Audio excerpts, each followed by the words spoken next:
Good afternoon, everyone.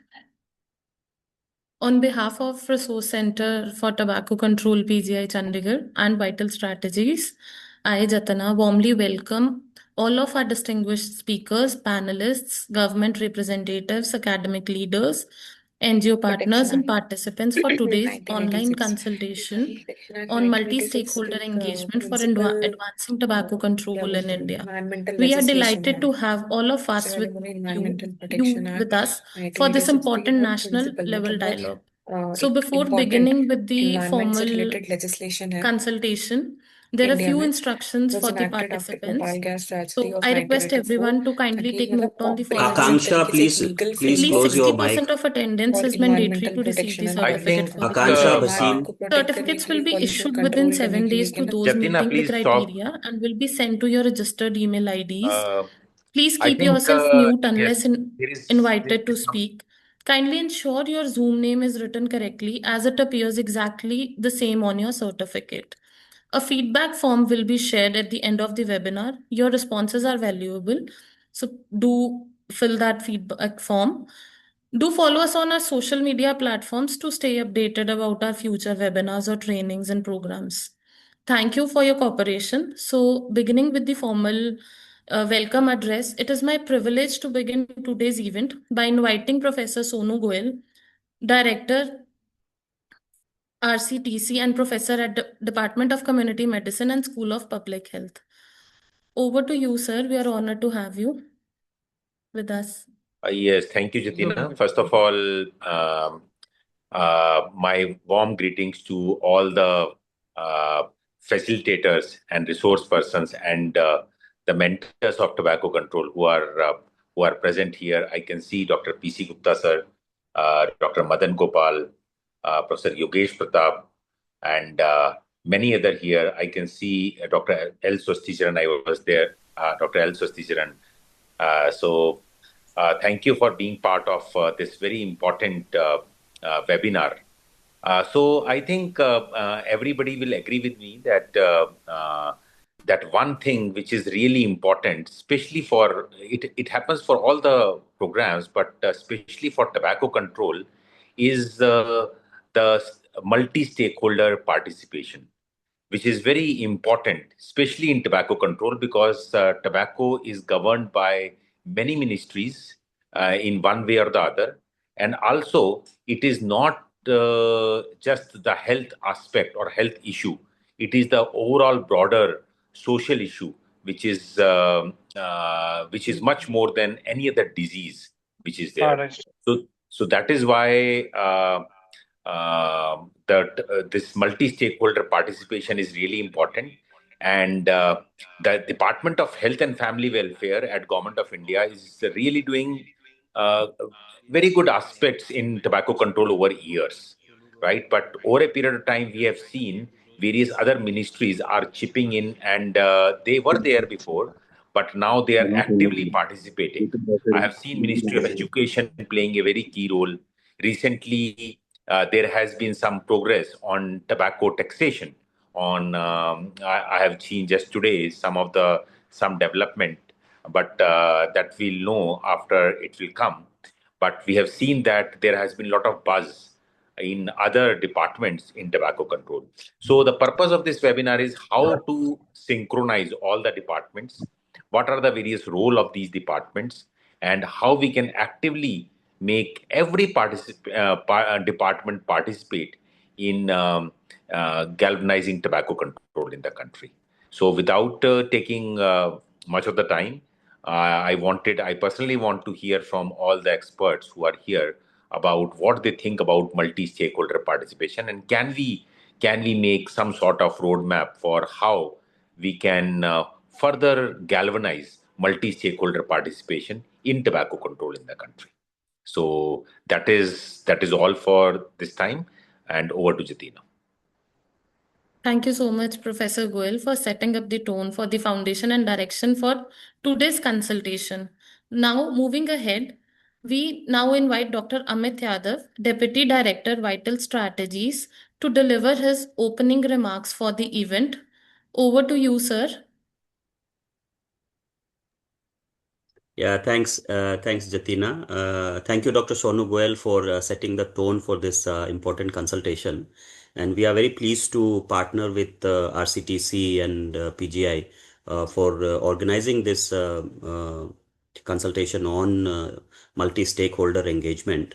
I think this is an important initiative, and we see that we are doing this in the middle of the Tobacco Free Youth campaign launched by the Ministry of Health, and फिर बीच very में grateful देखते हैं ना feedback form भी भरना होता है very grateful that Dr. Swasti Charan has joined, and they have taken this initiative to engage with all the stakeholder departments and ministries across different states and at the national level also. We saw in last two editions also when Ministry of Education, Ministry of Panchayat, Ministry of Home, and several others have joined this effort of Tobacco Free Youth campaign. And I think this effort from PGI and Vital Strategies and all other partners and state colleagues from various states and representative from different ministries who have kindly consented to be part of this discussion. Very pleased to have all of them. I think to advance something like an issue like tobacco control, we definitely need a whole of government approach, which is globally we recently concluded the mega global tobacco control event, which is COP, Conference of Parties for the WHO FCTC. And I think that also realizes, we spoke about liability issues, environment protection, and so I think which will be considered as not for health, directly related to health, but in from different departments. So I think this is a very good opportunity, and we are very much excited to have all of you here, and also looking forward to the case studies and panel discussions where different efforts which have been already undertaken will be shared. I think that will be really nice to have. And I see Professor Yogesh sir also from National Law University Tripura joining. I think they are also taking initiative of engaging education and panchayat departments in advancing tobacco-free village and tobacco-free educational institution. So very much looking forward to this interaction and to see what further we can do and how we can further strengthen our resolve against reducing tobacco use in the country. So thank you so much for this opportunity, and let's begin the program. Yeah, thank you. Thank you, sir. Thank you for your powerful opening remarks. Now, moving ahead, it is my great honor to welcome our chief guest, Dr. L. Swasticharan, sir, Deputy Director and General and Director of Emergency Medical Relief, Ministry of Health and Family Welfare. Sir, we humbly invite you to deliver your address. Thank you. Sonu, can you confirm whether you can hear me? Yes, we Yes, can sir, hear we you can very hear you. clearly, Dr. Swasti. Thank you for inviting me here for this multi-sectoral engagement for advancing tobacco control in India. Many of us, including Amit, I don't know whether Ranjit is there, many of us who had been there in the COP will know very well that tobacco and tobacco industry and also other products like nicotine pouches and electronic nicotine delivery system, they have advanced a lot. And then we need to advance our tobacco control. We need to advance other controls for this alternatives nicotine delivery system, which we have not taken them as tobacco products as of now. So we need to pace up with them. That is the first lesson that we have learned from them.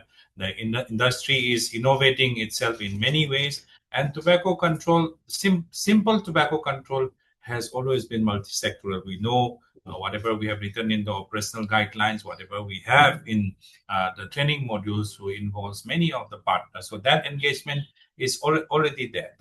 The mechanism that we have in the form of state level coordination committee and the district level coordination committee is the example that it is multi-sectoral. And it's not just for tobacco. For our NCDs also, we know that we have the problem.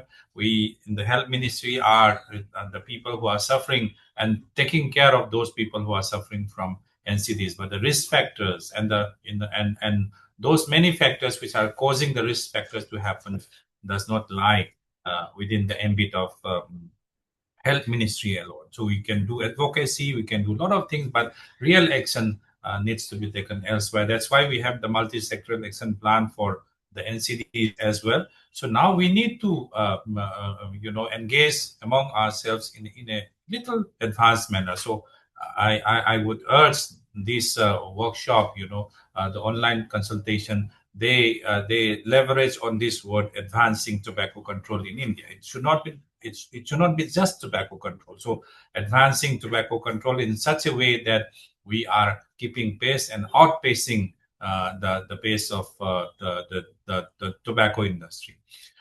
In the last COP and MOP that we had in Geneva, the harm reduction agenda is being pushed very hard by many of the parties which are backed by the tobacco industry. They are trying to bring in nicotine pouches and alternative, derail the effort that we have made for e-cigarettes. There are countries who are, pushing in delegates who are even the retired prime ministers of that particular country, trying to push in, saying that harm reduction they need electronic cigarettes and etc. So we have countered them well, but we all could not come into any conclusion, and we have pushed that agenda item to the COP12, which will happen somewhere in November 2027. So that is just one example. Other examples are Article 9 and 10, where we have the product regulations, the testing of the products, and also the regulation that also is being pushed by the tobacco industry through these parties in a hard way. So that particular agenda item also, we have managed to push it to 2027. Now, while we are proud that we managed to push it to 2027 in the next COP, what will happen during these 2 years is that many still initiate tobacco use.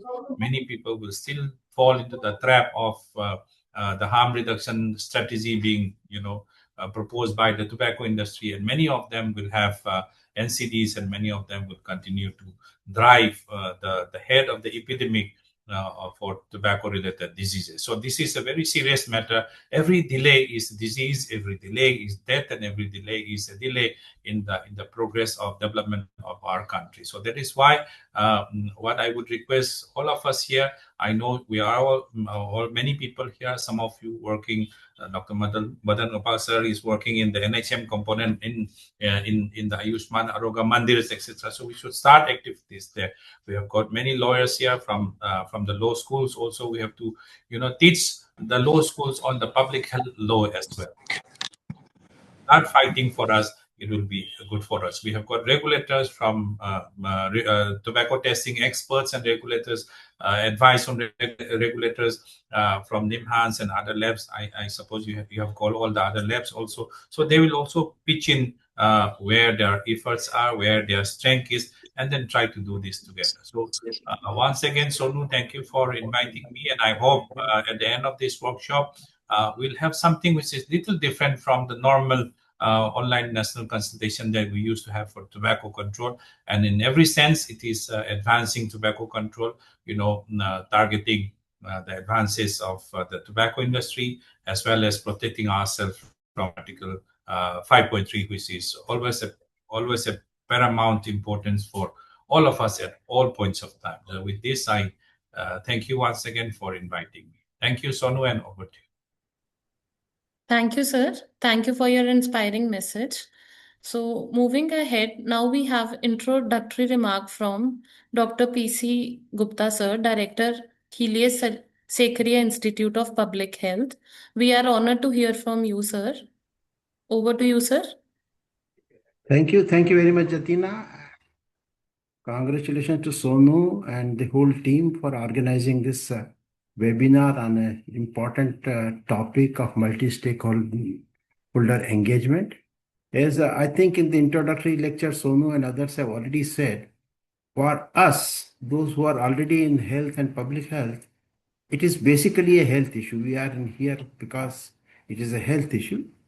And in addition, we also know, all of us know, that tobacco does not have any use in the human society. It does not play any useful role except that it causes addiction and disease. So that is the premise with which we are going forward. And we, as already said, we are going from health point of view, but there are multiple stakeholders which are very, very crucial, very important, very relevant if we talk about controlling tobacco. And I think we can easily list them, a large number of them. Sonu already did that. The one issue that occurs is that if you approach these stakeholders only from health point of view, then there is a bit of disinterest, because health is not our mandate. That is health ministry's mandate, or people in health. That is not our mandate. But if we explain, if we can explain easily. But if we can focus on how does tobacco control and involvement in tobacco control helps them in their own mission in taking it forward, then it is easier to get their buy-in and their help in advancing tobacco control. It has already happened a lot. I think it has already happened. We have the help from, for example, a Ministry of Child Development, where we have very special provision, and information and broadcasting. Now we have very good regulations from there. Weights and measures, there are regulations not very well used, but against selling of single cigarettes. So we are getting buy-in from many of these departments, but we have to keep on going further and involve. So there are so many stakeholders that we need to involve. Agriculture is one very big sector. That is from supply side of view rather than demand. But then we have to take care that if we want to reduce demand, we cannot keep on increasing the supply. That is what is happening with respect to agriculture. Then there are, of course, many important part is enforcement. And when we talk of enforcement and law enforcement agencies, then of course, again, there are too many priorities that they have. But the way we done it before also, if we explain them, if we not only explain, we convince them that what you are doing is really saving lives. That's your main task. But if you do this enforcement of tobacco control, you might be saving more lives. And that really clicks. When it is understood and imbibed, then it clicks. And then we get a lot of help in enforcement of tobacco control laws. So like that, it is very important tobacco control to get. It is crucial to get this engagement of multiple stakeholders in addition to those who are directly connected with health. And when we get that and we are able to use it well, the tobacco control will advance quite significantly. So I think I will stop here and look forward to the discussion on this important topic. Thank you very much. Back to you, Jatina. Thank you, Dr. Gupta, for highlighting the importance of strong partnerships and sustained state-level leaderships. Now, our next speaker is Dr. K. Madan Gopal, Senior Advisor at NHSRC and former Senior Consultant at Niti Aayog. So, we welcome you, sir. Now, over to you, sir. Okay, thank you. I will just take where Dr. Gupta has left. That means tobacco control is not just a health issue. It's a development, economic, and it is having developmental, economic, and social imperatives. You have to start with that. It's not that the vision of tobacco free is not a distant dream. It's an immediate mandate. But we should acknowledge that crucial truth which Gupta ji and I am also echoing the same thing. It's not just an health issue. It's a development, social, and economic imperative. The imperative is the massive burden of disease and economic loss demands a unified, powerful response. That means, as we have shown during the COVID times, a true of whole government and true of whole of society approach that is required for making tobacco-free India. We must go beyond fragmented efforts and commit to genuine interdepartmental convergence, because interdepartmental convergence we have been listening everywhere. But for the sake of interdepartmental convergence, we are only doing the lip service. That means we are having meeting with the representation of the other department. But collectively, as the whole of the government, that content and the intent is missing. But nevertheless, to accelerate the action, we must focus on institutionalizing this collaboration. That means we have to create institutional structure. We have state level coordination mechanisms, district level mechanisms, other mechanisms are there. But these are they seldom work in an institutional mechanism. We have to see that how we institutionalize this collaboration. This means creating formal functional linkage that breaks down administrative silos. It has to be collective responsibility, not that if I am calling a meeting, that's my responsibility. It's a collective responsibility. Let us take a look at some of the specific ministries and their untapped potential. To take the example of Ministry of Finance and Taxation. Beyond health fogging, fiscal policy is our sharpest tool. Examples are their convergence means ministry constantly feeds evidence on the price elasticity on demand to the finance ministry. Advocating for annual transcripts that make tobacco product inaccessible to youth and low-income group. High taxes reduces consumption, saves lives, generate revenue for national tobacco control program funding. But has this happened? It's a perfect cycle of convergence, but has this happened? That's the question which you have to put. Take the example of Ministry of Rural Urban Development. They control the physical environment where tobacco is sold and consumed. Conversion dictated that the local bodies, panchayats and the municipal enforce Section 5 of COPTA, the ban on advertising and promotion by making tobacco-free premises, a non-negotiable condition for issuing or renewing trade licenses for shops and kiosks.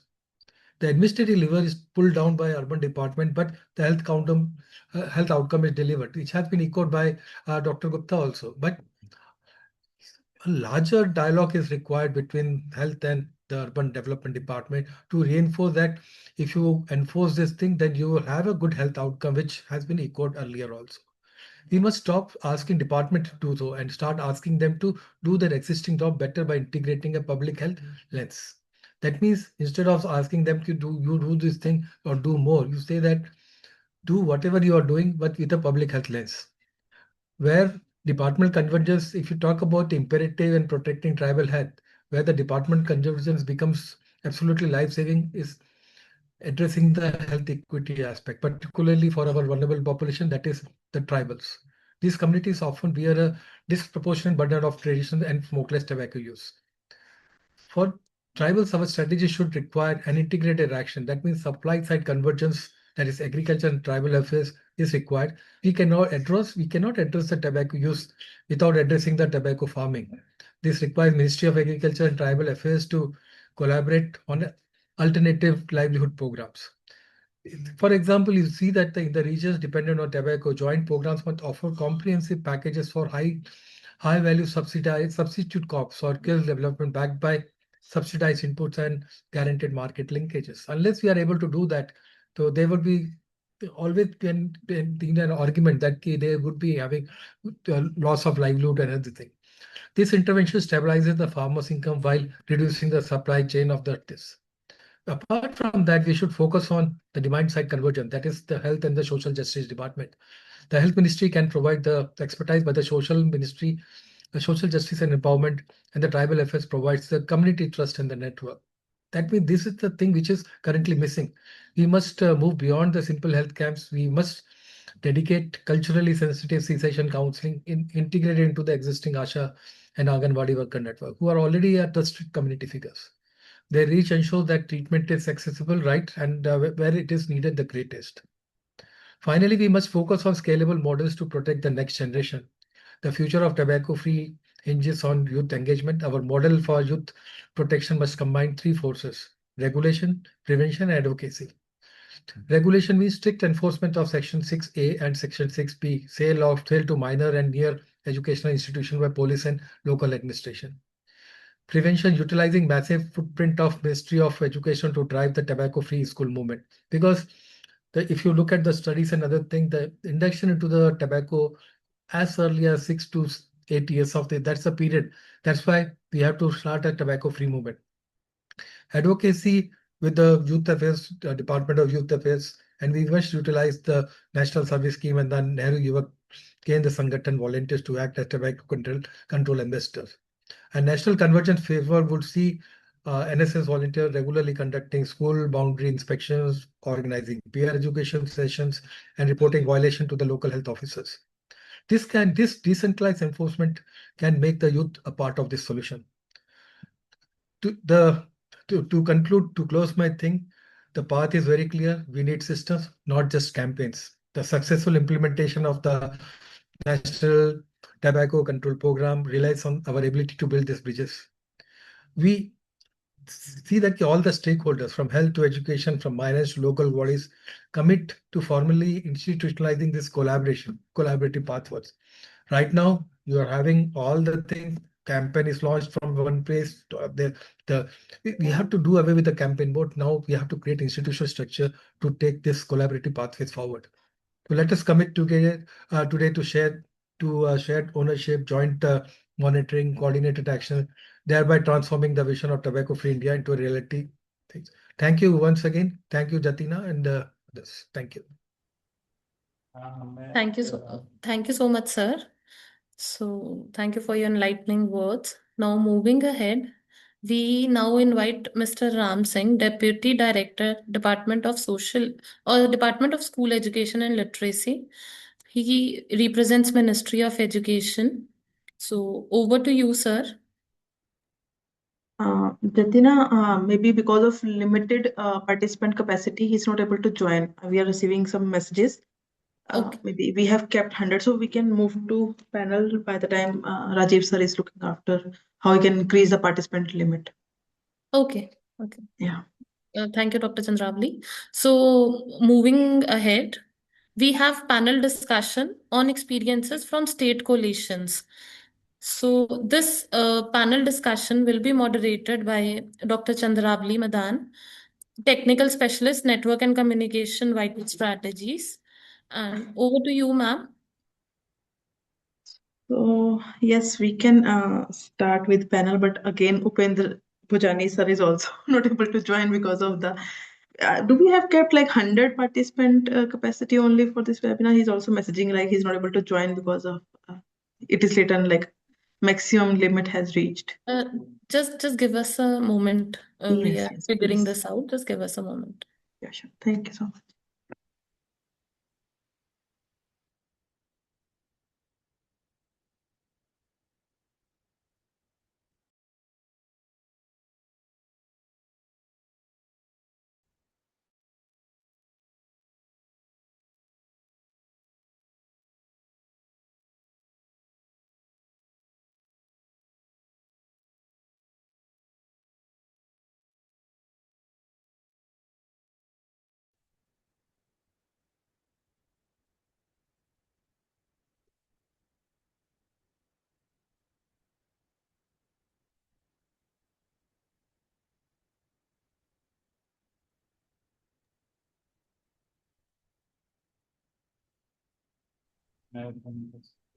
Dr. Madan, can you please ask Ram sir to join? Sure. Oh, thank you.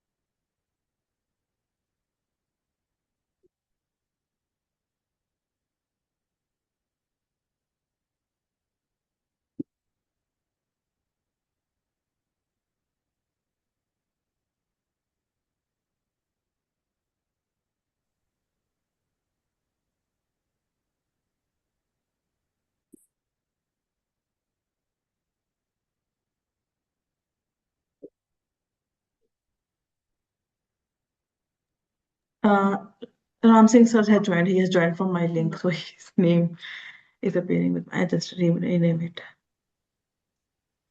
Okay. So, Dr. Madan, Ram Dr. Singh sir Upendra has also joined. okay, Ram Singh sir has also joined. So then we can start with sir's session before the panel discussion. So over to you, Ram sir. We welcome you for the consultation. Okay, thank you very much. So, good afternoon, everyone.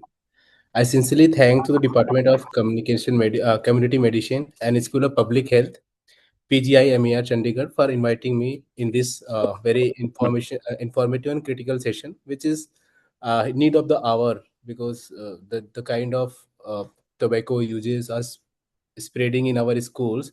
So, in the Department of School Education, we are trying to work with partners and state to make our schools tobacco free, and it's a challenging task. We need your expertise, your views, and how we can move ahead, especially as the theme suggests that we need a joint action to tackle this challenge. So just I want to highlight why, what are the challenges we are facing, what are the current problem, and why, and what actions we are taking from the Department of School side. So as we all know, the India is a young nation. We have medium age of about 27 or 28 years. So being one of the youngest nation, we have also the responsibility to keep them healthy also, because when we are moving towards the goal of Viksit Bharat by 2047, this is the people who will play a critical role in enabling the development process, in enabling uh, uh, the approaches towards by which we will move towards that goal. So schools are becoming a target for the tobacco producers or tobacco marketing agencies, because they want to create uh, a, a long-term customer relation, because they are the people, if they start early, they can remain a long-term customer for them. So the most of the tobacco product producers are targeting our school kids. So as you may be knowing, as per the GYTS study, it's currently 8.5% kids in the age group of 13 to 15 are the user of the any form of tobacco product. But it was in 2019. So now we have seen other surveys also where the prevalence of tobacco product in the school is increasing day by day. We are also going taking various measures, but somehow the number of users is increasing every day. Some stats suggest that almost 5,500 kids, school going age kids, are using tobacco, starting using tobacco every day. So these are some alarming statistics which we need to tackle. And with the support of our your expertise and our NGOs and other partners who are working here, those who have created some kind of mechanism, they can share with us, and collectively we can tackle that problem. So what are challenges around the school campuses which we have noticed? First is the easily availability of surrogate products. The most of the campuses, in even in Delhi or in other schools in rural areas, we can find that there are many vendors who are selling these kind of products within the 100 yards distance also. So the products are easily available near the campuses, and even sometimes selling within the 100 yards of school also. Second, the penalty structure. Currently the fine structure is not creating any significant impact, because if you violate any kind of kotpa provisions, you will be imposed only up to 200 rupees fine. So that is not creating any kind of significant impact on adopting these measures. So we need to raise that penalty also. So other is the uh, new kind of tobacco products is day by day is coming. Even the parents or teacher are not aware whether this is any tobacco product or just a simple pen, like the modern e-cigarettes or webs, though they are banned, but every kids are accessing to those modern or new instruments. So second is the influencer driven marketing. So that the new people who are though they are, I don't know they are using or not, but kind of the kind of advertisement we are seeing, they are influencing the behavior of new kids. So that sometimes bypasses the our awareness program also. When someone start using, I often give some examples, like if we have seen the movie Oppenheimer, where the great physicists who are the developed one of the most disastrous weapon, he was shown that he was constantly smoking cigarette while solving the physics equation, or even John, the movie Beautiful, A Beautiful Mind, where the John Nash, the great mathematician, was also shown he was smoking continuously while solving some complex mathematical problem. So sometimes the students who are watching these movies get affected that, oh, so he is the man who has a great intellect and working on the great things, and smoking maybe that is helping to think him deeper on any particular subjects. So these are things which are influencing our students behavior and putting them into the trap of being a smoker, or I mean being user of the tobacco products. So these are the some challenges we are noticing and we are working that. But but I want to just highlight the gap also. Where are the gaps? First is the enforcement gap, because if we are working in the silos, like if the school department is alone working to curb that problem, that may not yield the right effect, because it needs a collaborative approach. We need state police departments to work with our school teachers or school department, or second, health department also to provide right kind of support if we identify any issue. Third is also the other law enforcement agencies which are working on the prevent of drug and other things, like narcotic control bureau, from which we are currently engaged, and we are taking help their help to implement the strategy to stop access of these medicines in the school, up to the school campuses.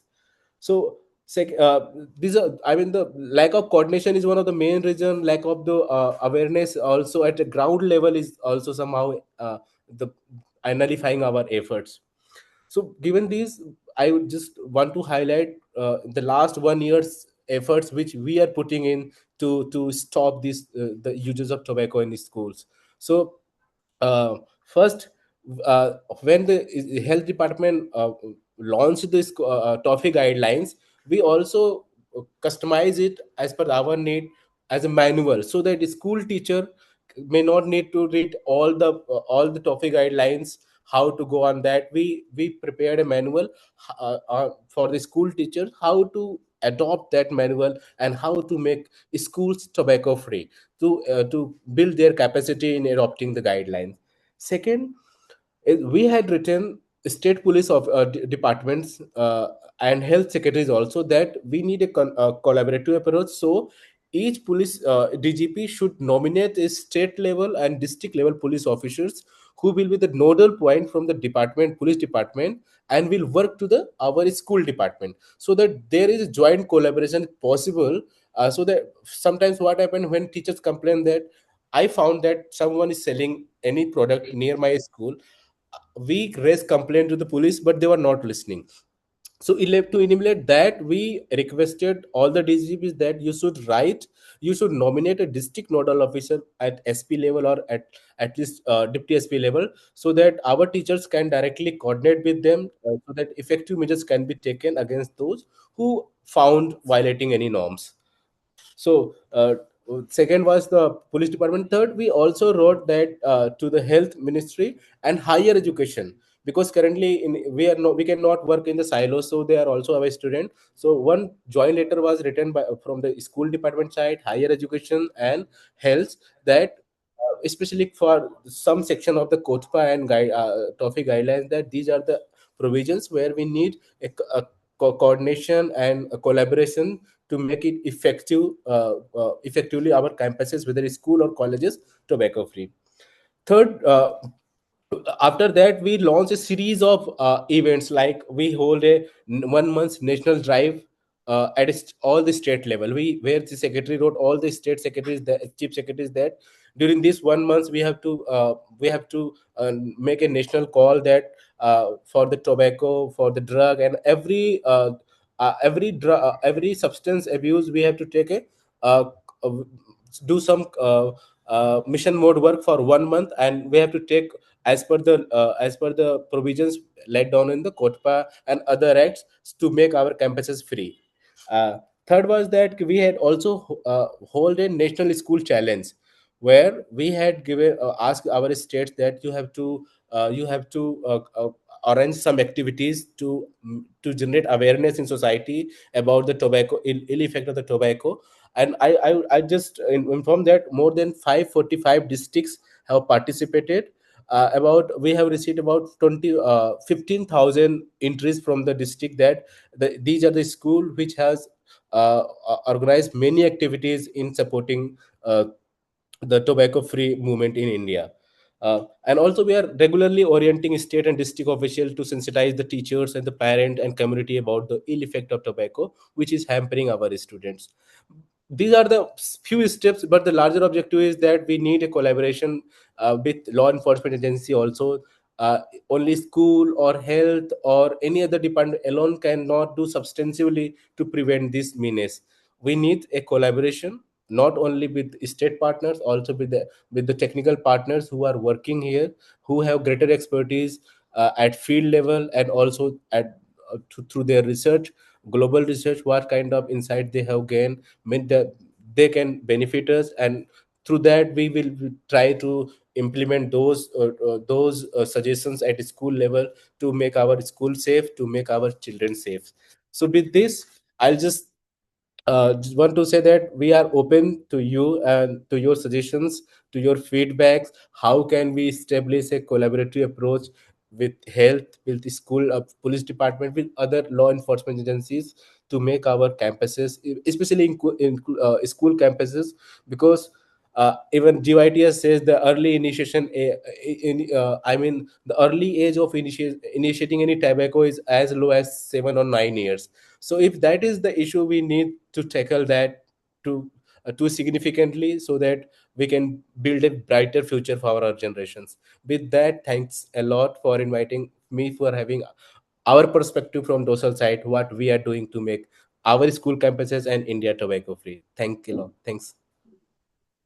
Thank you, sir. Thank you Yeah, for. Yes, sir. Jatina, I think, Mr. Ram, I must compliment you actually, first of all, for not only doing the things, but I think telling those things very crisply, very nicely. I think you have not only told about the gaps and challenges, but specifically what activities you are doing and what are the collaborative gaps. So just want to supplement those things, one or two idea, although we will be discussing that in panel discussion. But just one or two things you can supplement by having some sort of competitions within schools. You might be doing that for toffee.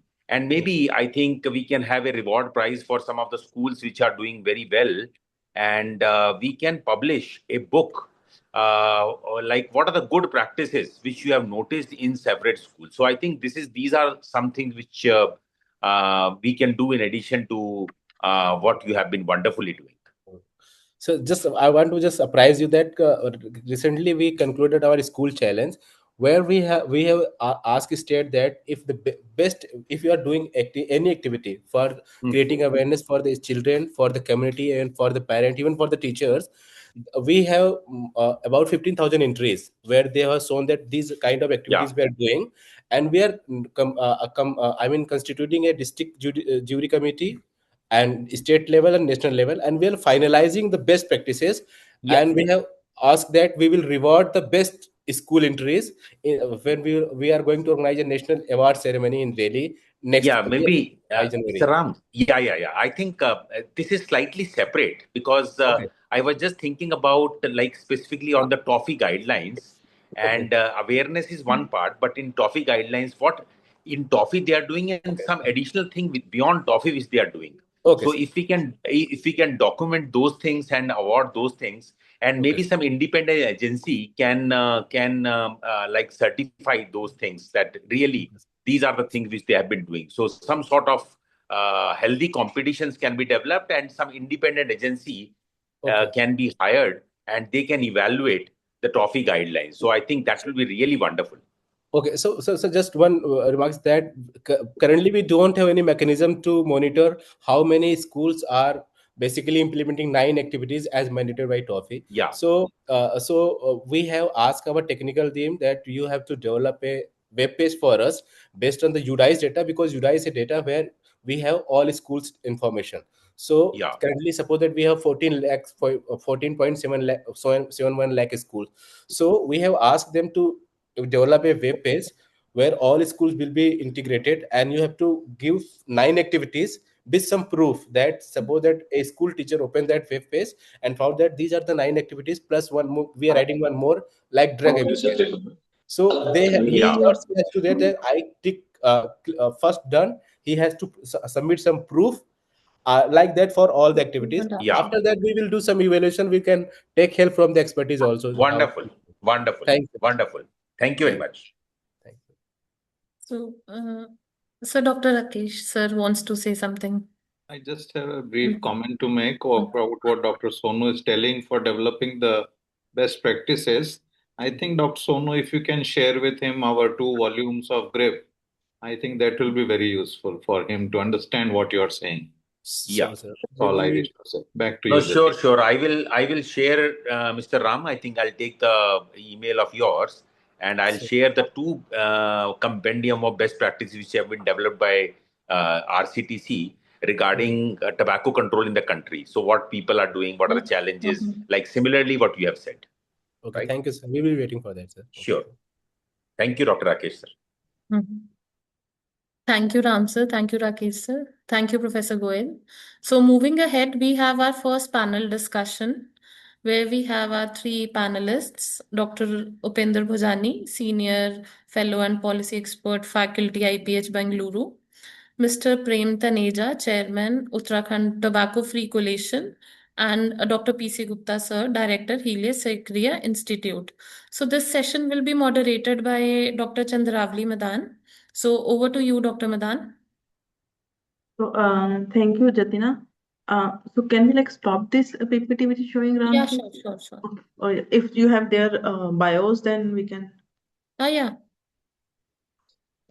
So, I would like to thank all the experts and panelists for joining this multi-stakeholder engagement webinar. So I can see we are going like full house and uh, uh, we have limited capacity in this webinar, but still people are there who really want to like enthusiastic to join this discussion. So in this panel, we will understand how state coalitions have contributed to advancing the tobacco control agenda through coordination, advocacy, and community engagement. So we have like though the discussion is really huge and we really want to understand like how state coalitions are working. But just to because of the time constraint, I have kept 2 questions which I will request all the panelists to if they can share it their experiences. So my first question to all the experts is, so what are the key best practices which your state coalition have adopted, which you want to share with all the participants here? And if you want to share your learning based on your learnings, if other state want to replicate what you have like learned and what you are doing in the state coalition work in your model, then what are your suggestions and first steps? So we can start with Dr. Upendra Bhujani sir, followed with Dr. Prem and Dr. P.C. Gupta sir. Okay, thank you, Dr. Chandravali. Thank you for this opportunity. Actually, I guess I'm coming in place of our representative of the state anti-tobacco cell. They were engaged into other commitments, and so while I will try to share their perspective, essentially, I mean, I should be seen as coming from my own experience and position. So I represent Institute of Public Health Bengaluru, which is one of the coalition partner. I'm based in Karnataka, so I will mainly reflect on what is called Karnataka Coalition again for tobacco control. Chandravali, if you can repeat the question, was it about the challenges or best practices? I got confused. Practices, sir. So first we'll like to understand your best practices because Okay. I know Karnataka is doing really well. Well, yeah. So maybe I won't necessarily label them as best practices because I think in general I feel that community mobilization and civil society mobilization as a single voice, I think it still hasn't happened enough. Or let's say there is a lot of NGO mobilization for sure, and I think that we have seen it over years and also has given quite some fruits in terms of struggle to have better tobacco control policies. But the broader people level mobilizations in tobacco control, I guess is still limited. Certainly, we have seen people who have suffered tobacco-related cancers coming together or being organized. So, in that respect, the collision we have in Karnataka is rather of organizations with very few individuals who also have done sort of and are engaged in tobacco control in individual capacity, but mostly others are organizations. So I think some of the things that really has happened because of collision, instead of calling them best practices, really are. I think in Karnataka, what happened is it's the state which initiated such a collision, meaning the government which initiated such a collision, inviting various kinds of actors, non-government actors, to be part of it, including government actors who are, let's say, academia or other government agencies. That's how collision was put together. Now, because it was initiated by the state, it was also kind of a reflection of state providing a kind of a room and a space for civil society voices, or let's say non-government voices, to be heard. I think that itself, to me, is an important thing and consideration to keep in mind, because I think otherwise many times NGOs are seen as if they have to kind of demand from the state and they have to struggle with the state.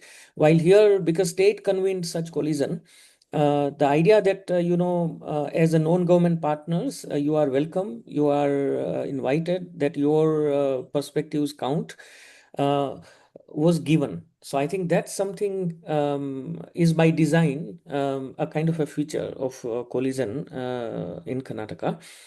The other thing that happened is that I think initial meetings of the collisions were more focused on understanding each partner.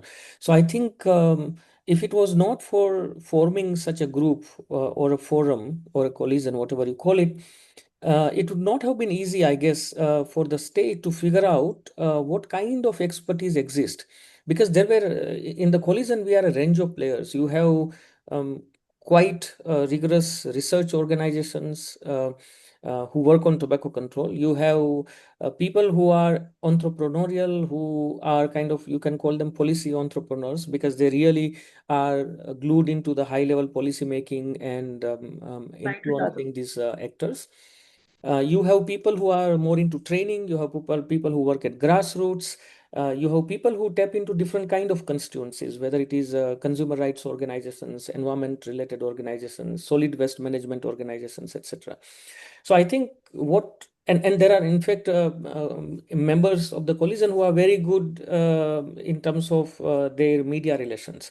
So I think what it helped is that state got a very good overview of who are the people who can bring a very specific kind of tobacco control expertise. And so whenever state wanted to make any policy move, or maybe any specific campaign, it was easy for them to coordinate and bring together these partners, which otherwise would not have been that easy, I guess. So, and finally, maybe just one more thing to mention is that I think I mean, there have been not so many studies about social movements, even though the social movements are seen critical in sectors like health. There have not been many formal studies of how social movements work. But I think one of the things that is often, those of us who work in social sector, in civil society, one of the challenge we have often experienced is that you have many voices and you have many messengers, and often it's not a unified voice, in a sense that everybody is for the cause, but they frame it little differently.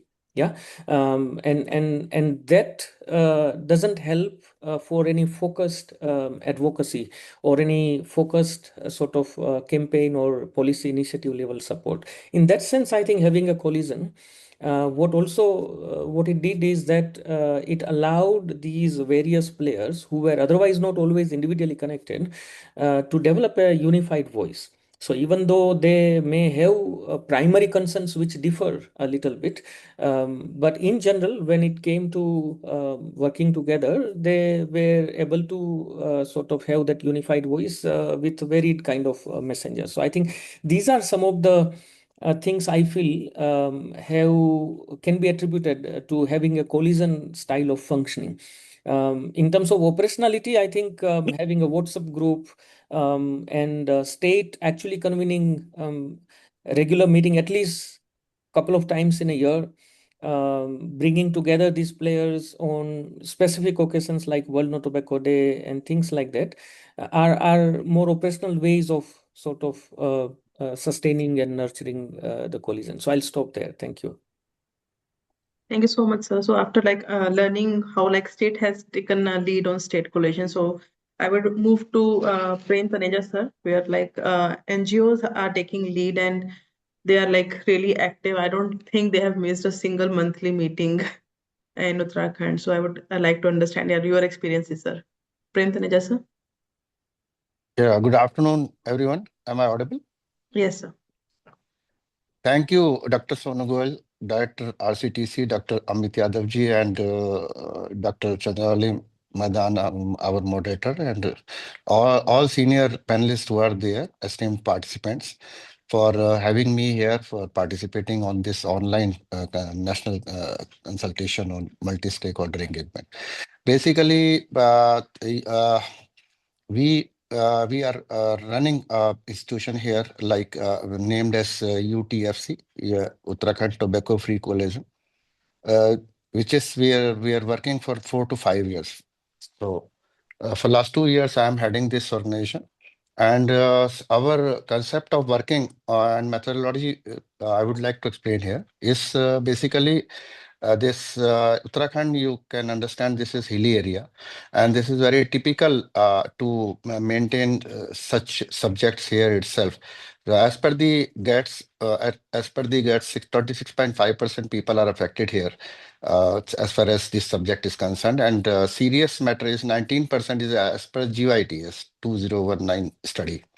So this is also a very serious matter here because young teenagers are engaged in smoking particularly and consuming some of the tobaccos.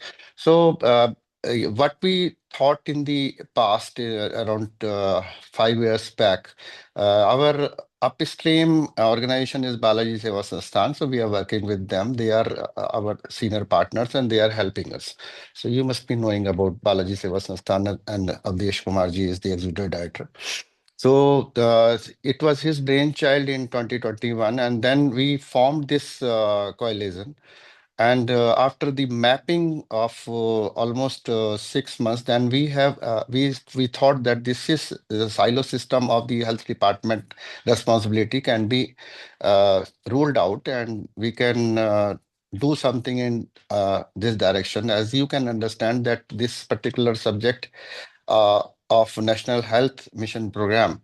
Basically, this is given to the health department only, and health department is not in a position to coordinate with other departments like police, finance department, police department, tourism. Tourism, you can understand that in Uttarakhand, particularly because of being Char Dham.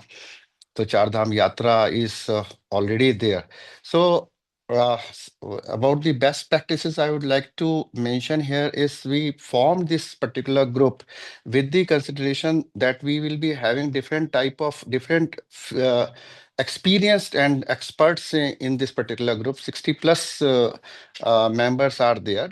Basically, they are from the medical field, technocrats are there, financial experts are there, bankers are there, and other youth. We have got youth ambassadors and women empowerment as we discussed already. So women empowerment is also there. We have given responsibilities to our women and women ambassadors. So they are all working, and we have got a methodology of working in two ways, in horizontally and in vertical. In vertical shape, I would like to explain is basically we are approaching to the top management. To the top management means to the secretary health particularly, and we have placed ourselves in DLCC and SLCC also. So after the 5 years of our efforts interacting with them. Initially, we were there begging for the meeting that we can be there and we can discuss with you, and we'd like to tell some of our problems there, how we want to work and where we want to go in villages or in schools for the toffee implementation and other things.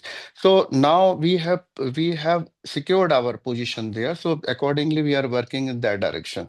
And basically, we what we do is from the top to bottom. Our model of working is we are approaching to the minister, health minister, education minister, with the influence of our members. As I told you, we have got bankers. They have got influence, direct influence in the political area.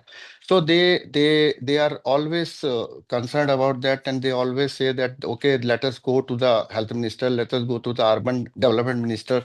So if any information or if any instruction is passed on, that is percolated to the bottom level, and then action you can take. You can see they will take action. Suppose the health minister is giving some instructions to the health secretary, and health secretary is again giving it to the DM and other health department. Then definitely, because it is health baby, so initially we'll approach them. So we have got different members. We go there, we talk to them, and we try to understand that how they will be helping us where they are facing some problems. If there is any problem in the coordination between the health department and the police department or finance department or tourism department, so we help them. We go separately. We go to the different authorities, to the police department, to the other departments, and coordinate try to be a bridge between these agencies, so that if we are if we are going there and we are getting the instructions, then definitely there will be a collective effort from other departments also, and they will listen to us.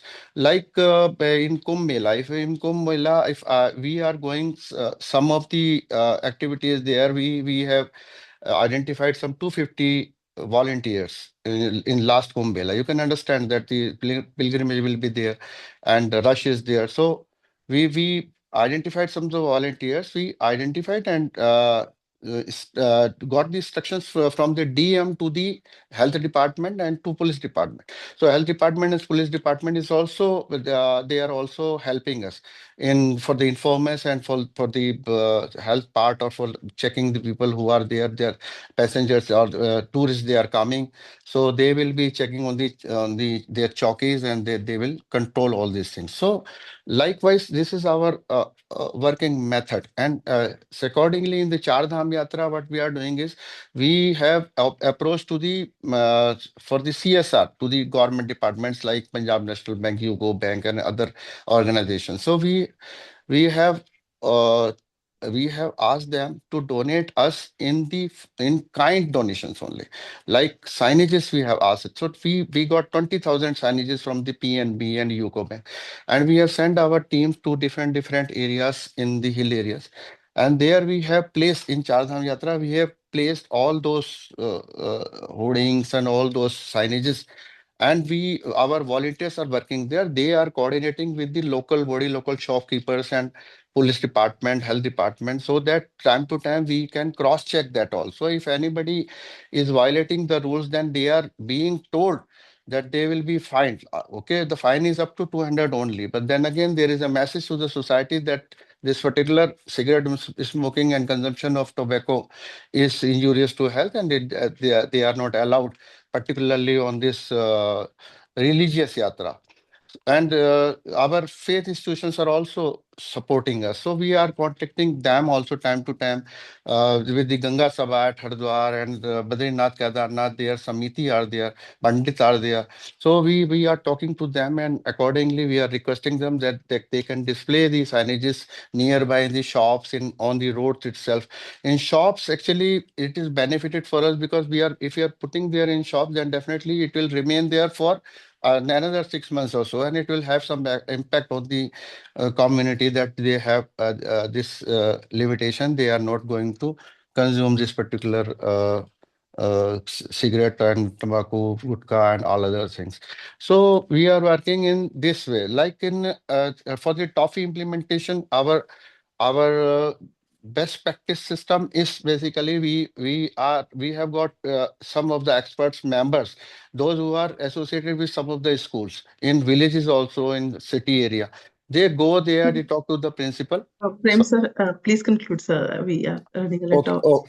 okay. Please, sir. Thank you. So basically, this is our methodology, and we are committed. I can explain you time to time, but our system of working is like this: horizontally and vertically. Vertically, I told you, horizontally we have got 60 members who are expert, and they are definitely expert in different areas, and they are helping us, and we have many results which are encouraging us, and then definitely we are thinking in this direction that we can further move on, and we'll be continuing with this process. Thank you. Thank you. Thank you so much, sir. Though I understand there are a lot of things to share, and so what we can do is we again like create a document maybe. So like we are already working on the case study, so we can like document all that experiences and how you have like created those best practices, which other states can learn from you. So same question to you, sir, PC Gupta sir, regarding the Maharashtra state coalition. Okay, thank you, Chandravali. Let me first put a disclaimer, just like Upendra did. I'm not representing any state coalition. In fact, I'm of course connected and aware, but I'm not here. I'm not representing any state coalition. So what I'm saying is in much more my personal capacity and personal researcher and worker, how do coalitions we can involve various agencies, various different stakeholders in our coalition that can include NGOs as well as government departments.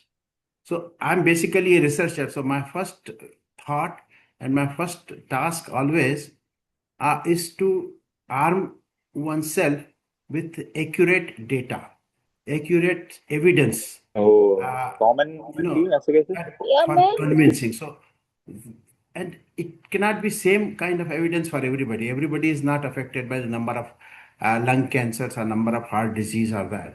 But if if the stakeholder with whom we are wanting to approach and influence is a person interested in ecology, then we have to talk about the number of trees that a pound at a kilogram of tobacco is required to cure. So it is 35 to 40. That's a ratio per kilo of wood per kilogram of tobacco that is required for curing tobacco. In the same way, one can think about, for example, environment. Now, these days, air pollution and environment are always huge, big news. And we good to always collaborate with stakeholders who are partner those who are working on environment. And the only important part to emphasize there is that the biggest pollutant of environment is cigarette smoke, tobacco smoke, and nothing more than that. And we have clear evidence, scientific evidence, that how many deaths this kind of pollution is causing among, and even among children, not only among adults, but also among children. So in the same way, for every kind of stakeholder that we get, we can find out, we can investigate, and we can catalog specific evidence and specific data that will be directly relevant to that particular stakeholder. And then we can easily get their buy-in and their cooperation and collaboration in our work. And one more point I would say, be short, that what we have found, I think everybody knows that just the dry statistics and data really have limited effect. You hear them, you forget them, and you may act upon them, you may not act upon them for a long time. So what is crucial is human angle. If one can bring human angle into that, then it has much more effect in terms of getting it activated rather than just theoretically being understood. And one way of doing that we have very sort of effectively done is involving a person who is affected by tobacco. It can be anybody. We have done mostly with cancer patients. So they don't have to do anything. They have to just say what tobacco has done to them.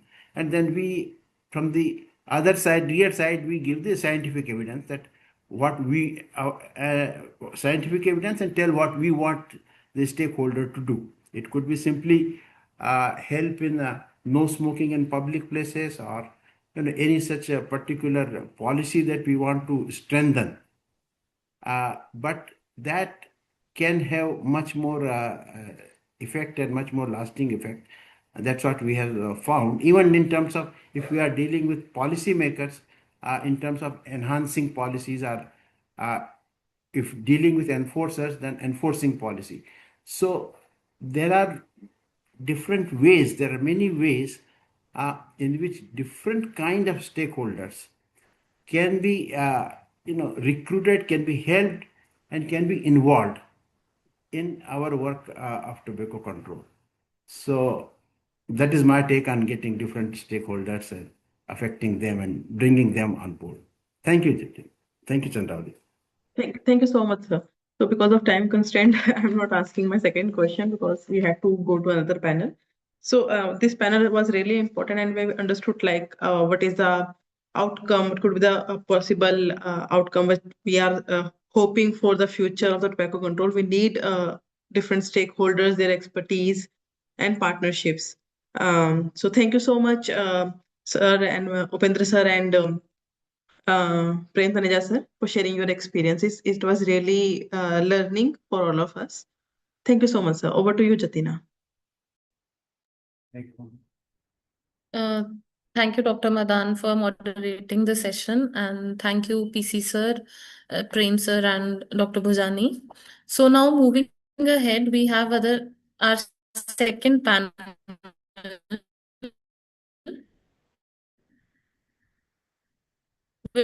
which is institutionalizing stakeholder engagement under NTCP. So this, who is technical officer in our esteemed panel, we have Mr. Shashikant Sharma, Commissioner, Urban Development Department, Seeker. We have Professor Sonu Goyal from PGI, Professor Yogesh Pratap Singh, Vice Chancellor NLU Tripura, Dr. Pankaj Bharadwaj, Director NIIR NCD Jodhpur, and we have Dr. Krishan Singh Kumawat from Naing to you.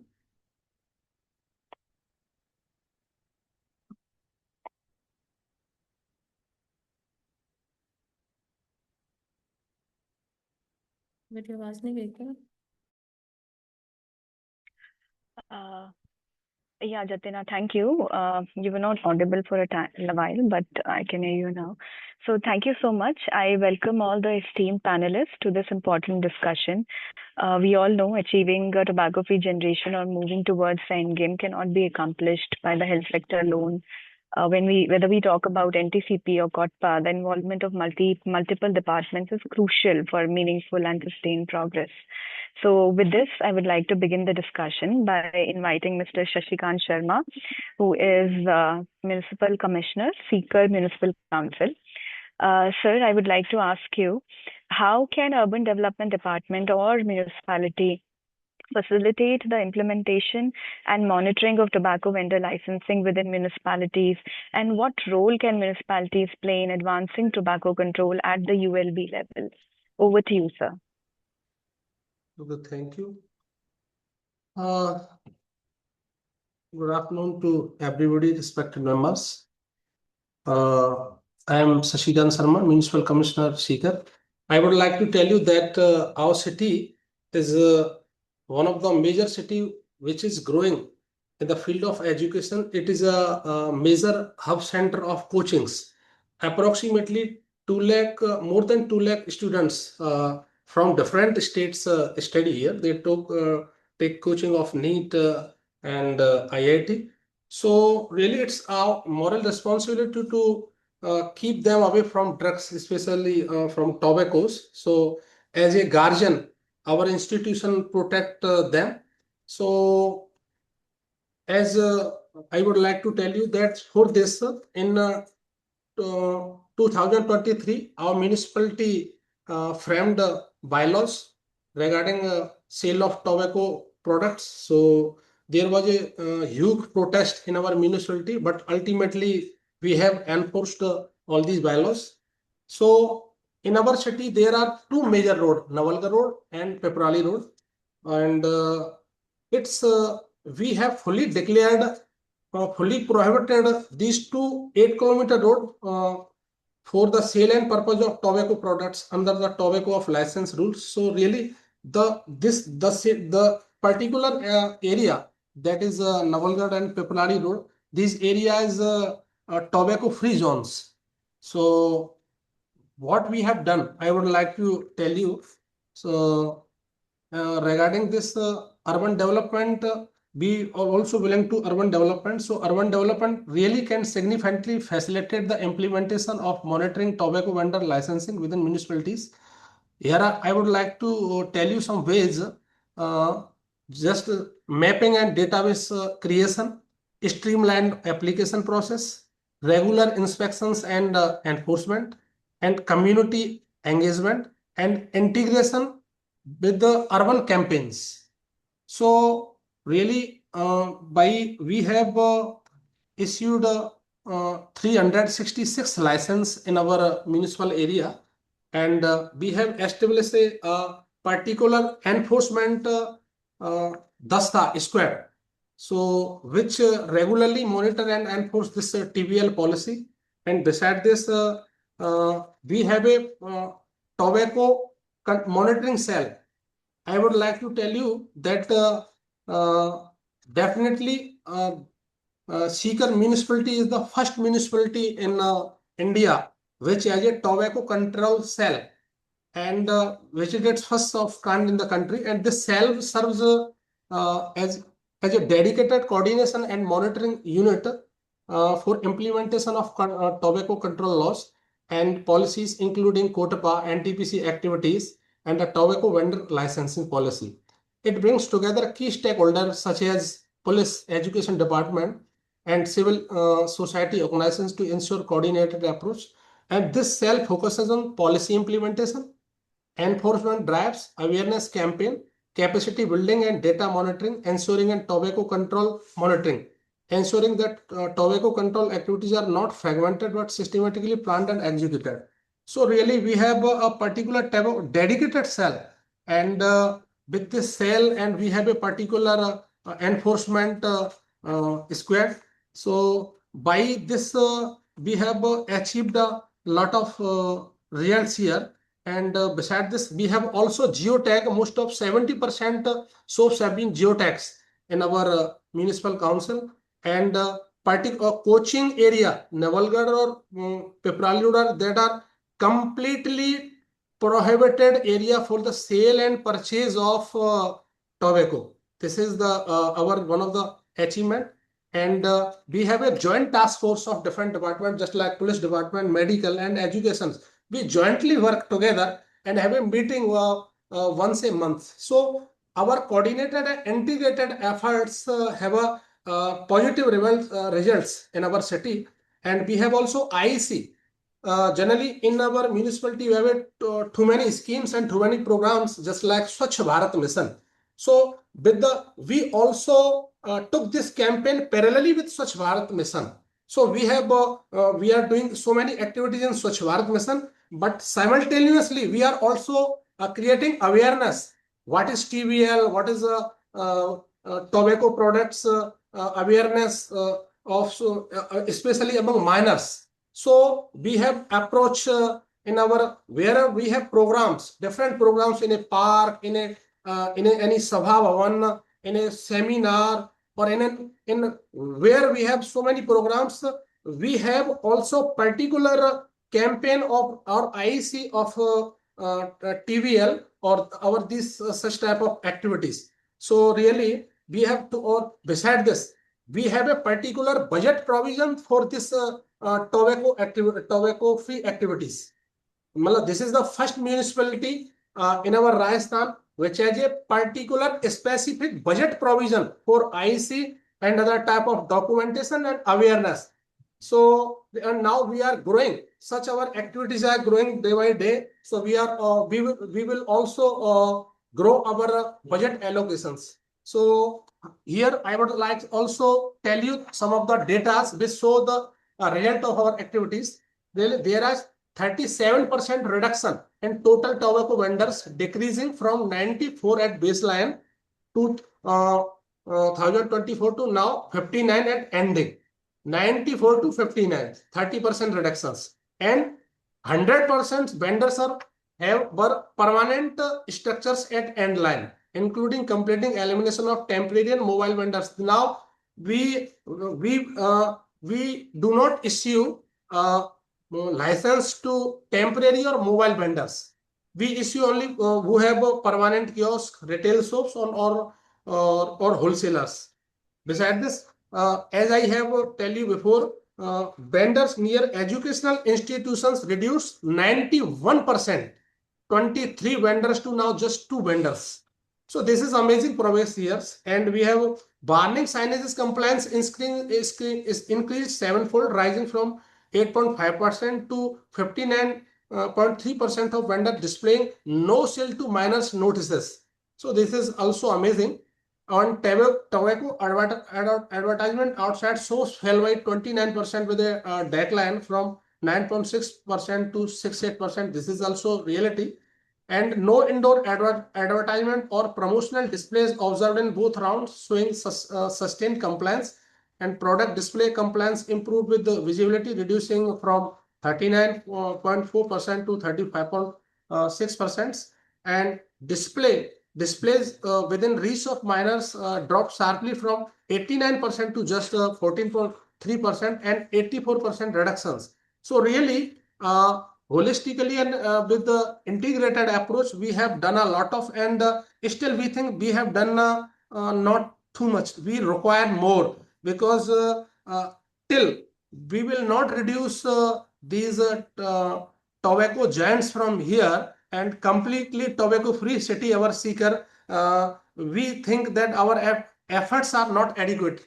So I think we are doing very good. And with the innovation our seeker, our state, there are 3 municipal corporations and 4 municipal councils, and 13 municipalities in our Rajasthan have enforced these bylaws simultaneously. And we have also sent this proposal to our Principal Secretary Urban Developments, and he assured us that in course of time, very soon, this policy unifiedly will be enforced in our whole Rajasthan. So I think at that time there will be more results which can be so tremendous and marvelous growth in this direction in our whole states. Thank you very much. Thank you so much, sir. Congratulations for all the achievements which Seeker has achieved under your leadership. I really liked what you said. It's our moral responsibility, and if we all consider protecting children, future generation as our moral responsibility, we'll definitely progress towards tobacco-free generation. So thank you, sir. Moving to our next speaker, Dr. Krishan Kumar Kumawat, sir. He is a state coordinator, NSS, College Education, Government of Rajasthan. Sir, I would like to ask you, what is the role of higher education institutions in advancing tobacco control? Over to you, sir. Thank you, ma'am. Thanks to all. Higher education Rajasthan की यदि हम बात करें तो एक बहुत बड़ा यहाँ पर एक ये पूरा कॉन्सेप्ट है। इसमें गवर्नमेंट और प्राइवेट कॉलेजेस की हम बात करें तो 665 यहाँ पर गवर्नमेंट कॉलेजेस हैं और 1000 से अधिक प्राइवेट कॉलेजेस हैं। दोनों को मिलाकर के बात करें तो लगभग 15 लाख से अधिक स्टूडेंट्स यहाँ पे स्टडी करते हैं। और जब बच्चा स्कूल से फ्री होकर के कॉलेज में आता है तो उसको लगता है कि मैं थोड़ा सा ओपन हो गया या मुझे लिबर्टी अधिक मिल गई, तो इस उम्र में ये जो टोबैको है या अदर ड्रग्स है या जो भी चीजें हैं उसमें उसके इन्वॉल्व होने के चांसेस बहुत ज्यादा बढ़ जाते हैं। तो पिछले वर्ष हमने इस पर विचार किया और एक अभियान हमने चलाना प्रारंभ किया जिसको हमने नाम दिया नई किरण। उसके तहत हमने 594 कॉलेजेस में ये अभियान प्रारंभ किया और 14,500 14,500 वॉलंटियर्स इसमें हमने तैयार किए। उन एक एक दिन की कार्यशालाएं हमने की 594 कॉलेजेस में और उन 594 कॉलेजेस को TOFAI के अंतर्गत हमने नशा मुक्त संस्थान बनाया। उसका जो रेस्पॉन्स था, उसका जो रिजल्ट था वो काफी अच्छा रहा क्योंकि सैटरडे राजस्थान में नो बैग डे होता है। नो बैग डे के दिन वो जो बच्चे हैं जिन्होंने प्रशिक्षण लिया था, 14,500 बच्चे, वो आसपास के कॉलेजेस स्कूल्स में जाते थे और वहाँ बच्चों को अवेयर करते थे। कुछ जो एडिक्ट है उनको नशा मुक्ति केंद्र जो जिला अस्पतालों में संचालित है वहां पर भेजने का वो काम करते थे और अपने कॉलेज को कंप्लीटली नशा मुक्त बनाने का वो प्रयास कर रहे थे। तो ये काफी अच्छा इसका रिजल्ट हम लोगों को देखने को मिला। और फिर राजस्थान सरकार ने इसको बजट घोषणा, बजट अनाउंसमेंट इसका किया, जिसमें 2025-26 में ये बजट घोषणा बनी और 2 करोड़ रुपए का इसको बजट भी मिला। फिर हमने 305 कॉलेजेस में स्टार्टिंग फेज में नई किरण नशा मुक्ति केंद्र स्थापित किए और उसमें हमने तय किया कि पर मंथ एक स्पीच, वहां पर कोई मनोचिकित्सक हो सकते हैं, प्रोफेसर हो सकते हैं, NGO में काम करने वाले कोई व्यक्ति हो सकते हैं जो इस फील्ड में काफी एक्सपर्ट है, पर मंथ इन 305 कॉलेजेस में एक स्पीच नशा मुक्ति को लेकर के होगा। और प्रत्येक जिले में हमने एक कमेटी बनाई, उस कमेटी में अध्यक्षता या जिला कलेक्टर की रहनी रही रही या उनके द्वारा नामित कोई व्यक्ति उसमें अध्यक्ष रहेगा। CMHO जो मुख्य चिकित्सा अधिकारी है उस जिले का, वो उसमें सदस्य हैं। और वहाँ जो सामाजिक न्याय और अधिकारिता विभाग है उसके जो जिले के प्रमुख हैं वो उसमें से 4-5 लोग को की हमने एक कमेटी बनाई जो उसको मॉनिटरिंग कर रही है उसकी। तो इसका परिणाम ये हुआ, जब हमने 4-5 महीने हम लोगों को गुजर गए इसमें, तो इसमें लगभग 8,000 बच्चों को इस अभियान के तहत हमने टोबैको मुक्त या नशा मुक्त किया। जो किसने किसी बीमारी किसने किसी प्रकार का नशा करते थे, उन्होंने इस अभियान के तहत नशा छोड़ा। इसमें हमने 10 बच्चों का एक हेल्प ग्रुप बनाया, वो पूरी मॉनिटरिंग करता है उस प्रकार की। उन बच्चों के लिए किट भी दिया हमने, तो वो 1,500 रुपए के आसपास का एक किट उन बच्चों को प्रोवाइड करवाया और एक स्पीच मंथली होता ही है उसमें। और एक हमने इसमें बहुत अच्छा प्रयास किया कि एक कोर्स, ऑनलाइन कोर्स हम लोग डिजाइन इसमें कर रहे हैं। उसके लिए 25 लाख का बजट हमें स्टेट गवर्नमेंट से मिला है और उसमें एक ऑनलाइन कोर्स हम लोग डिजाइन कर रहे हैं। पोर्टल लगभग लगभग उसका बन चुका है। उसका पूरा सिलेबस हमने बनाया है कि नशे के क्या प्रकार हो सकते हैं, ऑल ओवर वर्ल्ड नशे का क्या सिनेरियो है, टोबैको को किस प्रकार से हम लोग दूर कर सकते हैं, वेंडर लाइसेंसिंग है, और जितने भी टॉपिक्स नशे से रिलेटेड हो सकते हैं उन सभी टॉपिक्स को लेकर के सिलेबस डिजाइन किया है। और उसमें कुछ एक्सपर्ट्स हमने तैयार कर लिए हैं, वो एक्सपर्ट्स उस पर स्पीच करेंगे। और वो जो कोर्स होने वाला है 20 आवर्स का, 10 घंटे का, उसमें अलग से ऐसे 30 आवर्स का पूरा वो कोर्स है। तो स्टेट के सभी 15 लाख बच्चों को ये कोर्स करना अनिवार्य रहेगा और ये 2 क्रेडिट का कोर्स है, वो कहीं ना कहीं उसकी डिग्री में भी उसको उसकी जरूरत पड़ेगी। तो ये जो अवेयरनेस है, जो जागरूकता है, प्रत्येक स्टूडेंट तक कैसे पहुंचे, ये हमारा एक टारगेट था और उसको हम पूरा करने का प्रयास कर रहे हैं।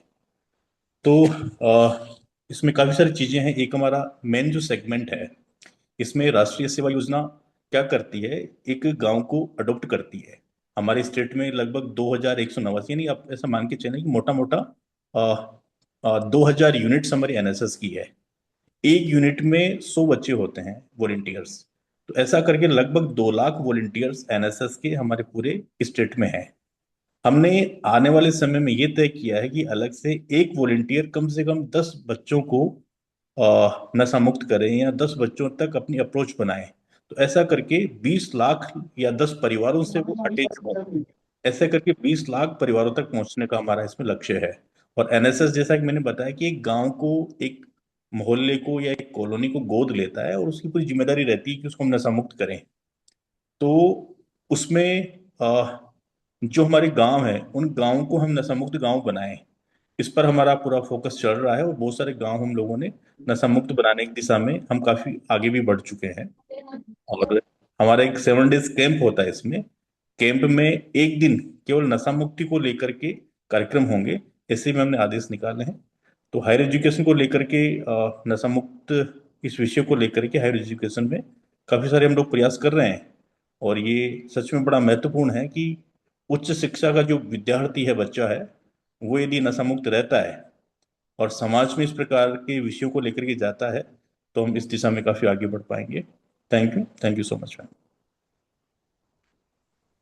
धन्यवाद सर। आपके जो प्रयास है वो बहुत ही सराहनीय है, क्योंकि आपके प्रयासों की वजह से नशा मुक्ति के लिए आपको राजस्थान सरकार से बजट मिला और आपने नशा मुक्ति में तंबाकू को भी जोड़ा। तो thank you so much sir, बहुत कुछ जानने को मिला एनएसएस वॉलंटियर्स को, क्योंकि वो भी यंग होते हैं और जब यूथ से जाके बात करता है तो उसका एक इफेक्ट अलग पड़ता है। सो धन्यवाद सर आपके समय के लिए। और हंसा आप म्यूट पे हैं।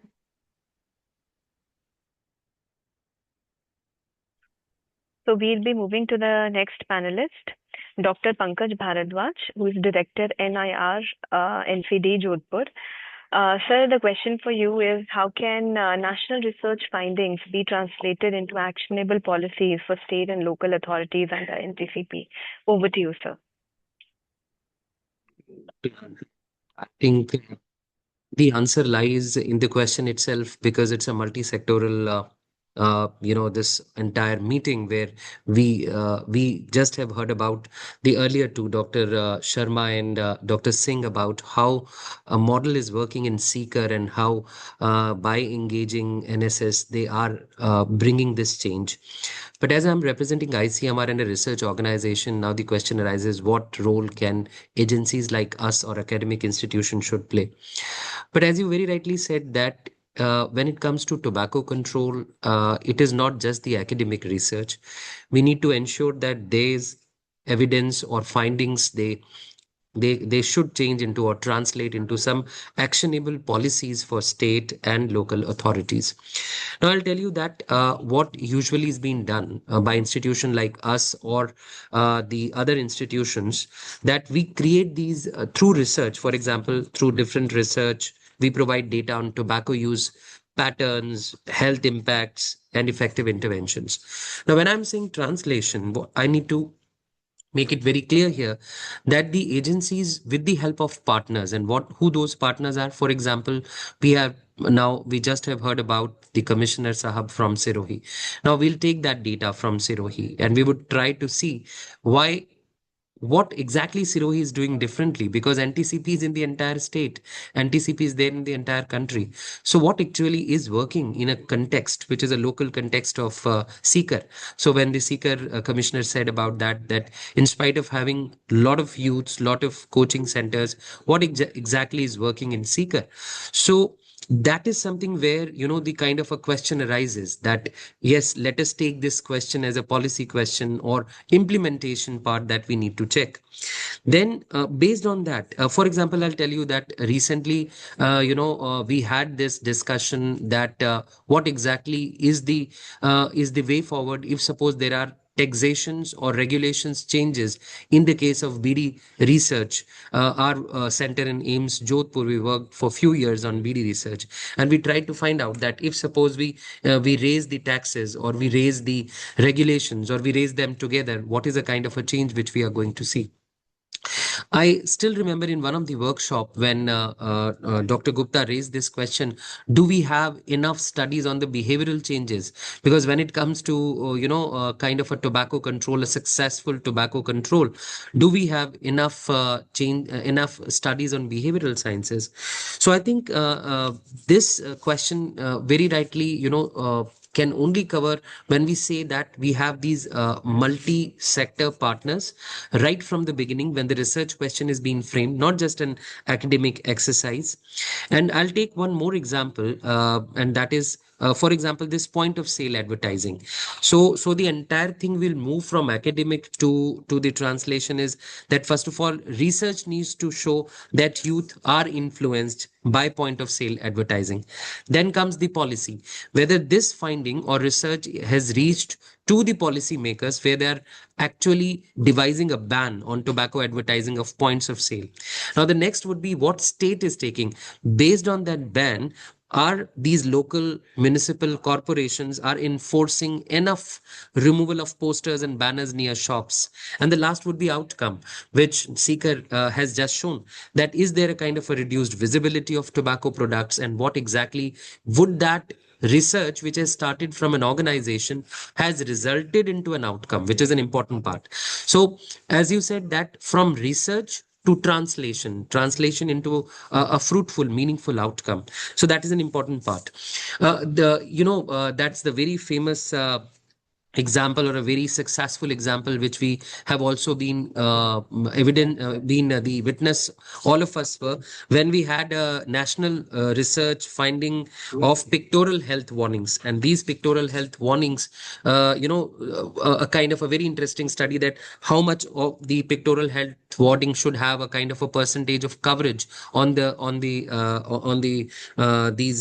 tobacco packs, and how that has been laws which have been enacted by the states, and how that has been implemented. So I think in tobacco, as I said, if I conclude in a very small way, in a summarize, that with the engagement of multiple stakeholders, the research generate data which is locally evident, which is contextual, which is more culturally based on that culture. And as I say, context, for example, for Seeker, we need a different kind of setup. For industries, we need a different kind of setup. And would that reach to the policy makers to have a meaningful state action resulting in a desirable outcome? So thank you so much once again, and definitely more learning than in the entire discussion today than sharing my view. And thanks again. Over to you, Hansa. Thank you so much, sir. Thank you. And really, actually, this is quite. We should brainstorm that. You should involve multi-sectoral partners when research question is being framed itself, and not towards the end, because ultimately evidence is something which translates into policy. Policymakers also ask for evidence. So thank you so much for enlightening us. And with that, we'll move to our next speaker, Professor Yogesh Pratap Singh, Vice Chancellor, NLU Tripura. Sir, the question to you is that what legal mechanisms under COTPA, PECA, or other tobacco control laws can be leveraged to institutionalize multi-stakeholder engagement under NTCP? So already we know there are many 21 line listed departments for authorized under Section 4, or 5 departments under Section 5. So, but how can it be? How can we institutionalize that engagement? Over to you, sir. Yeah, thank you so much, Dr. Hansha Kundu. Thank you, Resource Center for Tobacco Control. Thank you, Sonu Goel ji, for inviting me. See, in law, when we talk about legal framework, we discuss two things. One is policy and other is law. Policy and laws are very connected, and they, especially in the interpretation, because policy informs the intent and purpose behind the law.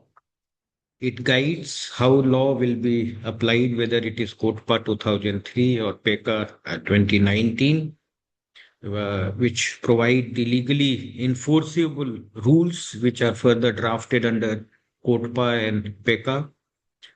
So whether it is COTPA or it is PECA or any other law for that matter, we have to interpret it, we have to sue, and we have to examine in the light of relevant policy which we have at hand, starting from WHO FCTC, which talks about the whole of government approach which is required to control tobacco epidemic. And then in furtherance of FCTC, we drafted our own law, COTPA 2003, and then we formulated policy, National Tobacco Control Program.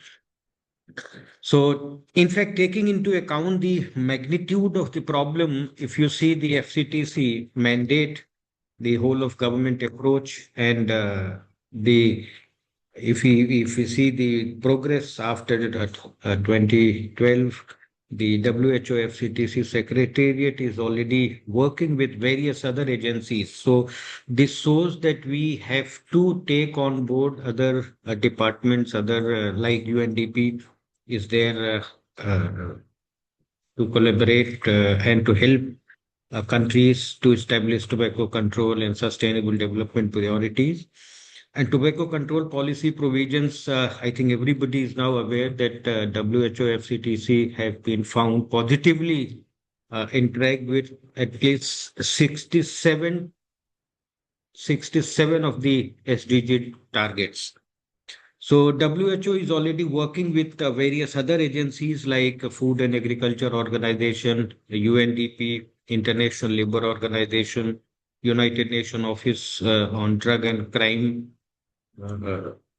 And similarly, if we see the Indian National Tobacco Control Plan, which was adopted in 2007, and also we see the operational guidelines, which was released in 2012, and the mandate of National Tobacco Control Cell and then State Tobacco Control Cell and the District Tobacco Control Cell. And if we peruse the guidelines and the thrust areas of these documents, you will find that it very clearly mandates for multi-stakeholder coordination. It may be education department, it may be information technology, it may be civil society, NGOs, it very clearly talks about Panchayati Raj institutions. So together, KOTPA and TCP and also the PECA 2019 established the mechanism for promotion and coordination and cooperation between several ministries, at least 13 ministries, I think they have listed, and departments at the national and subnational level, which are to be taken on board for developing the multi-sectoral policy in India. From Tripura, I can tell that we have signed a memorandum of understanding with the Panchayati Raj institution. And the idea behind this memorandum of understanding was to provide hand-holding support to Gram Panchayat. So in phase one, we have taken initiative to provide hand-holding support to 480 Gram Panchayats in the 3 districts of Tripura. And we have included tobacco control KOTPA and other legislations in the curriculum and in the planning process. In the second phase, also this year 26-27, which we are going to start, we have now around 745 Gram Panchayats, which we are going to help, and we are going to provide them hand-holding support in preparation of Gram Panchayat Development Plan. Yeah, so we are focusing on various issues like if we can provide child marriage-free panchayat, we can provide tobacco-free Gram Panchayats and similar other agendas we have placed. So in Tripura, we have taken initiative and bringing law universities. We started with National Law School, Bangalore, which probably was the first law university which started talking about public health law. We teach public health law in law universities now. In few law universities, we have incorporated in the curriculum. And within that curriculum, we have also included KOTPA and PECA as one module for the students of BA, LLB and for the students of LLM. But then we started in National Law University, Odisha, which is already working through its public health department. Then we have started this in National Law University, Tripura, and we are already working very closely with the government. And I can tell you the effect of taking law universities on board, that there was no 5.3 policy in the state of Tripura. So Tripura was the only state in northeastern region which was not having 5.3 policy. But when we started, this university is a new university. We started in 2023. So when we met, I met the Secretary Health, Government of Tripura. He was not aware. Then we invited Dr. Amit Yadav and then Dr. Shivam, and we had a workshop in the university, and we invited Health Secretary as the guest of that workshop, and then we briefed him, and he was convinced in that workshop. And after that one or two follow-up I did, and the 5.3 policy was adopted in the state of Tripura also. So taking universities, law universities, especially because law universities carries a lot of weightage when it will have interaction with the government agencies, when it will have interaction with the ministers. So they give some kind of serious attention. Similarly, we are also talking to judicial academies. We had interaction in a judicial academy in the state of Odisha. We are talking in the state of Tripura also, and we are trying to convince the Chief Justice, who is the chairperson and patron of the Judicial Academy, that judicial academies are the institutions which provide training to the newly recruited judicial officers who will be hearing these cases under Kotpa. And so they need to be sensitized and trained in Kotpa and Peka. So we are trying to take judicial academies on board. In many states, we have lawyers academy also. So we can, in the next phase, we can take them also on board, and we can train them, and we can sensitize them about the burden which we have in terms of health burden or economic burden or environmental related burden because of tobacco consumption. So we are working, and we are trying to convince institutions, different institutions, to come and join hands so that we can institutionalize this multi-stakeholder concept, because this is not only the responsibility of the Health and Family Department. This is the responsibility of all of us to reduce this consumption and to reduce this burden. So with this, I thank you all for giving me this opportunity. Thank you so much, sir. Thank you for your insights. And NLU Tripura being a new university, still you have done a lot, whether it's collaborating with Panchayati Raj or training for Judicial Academy. So thank you so much.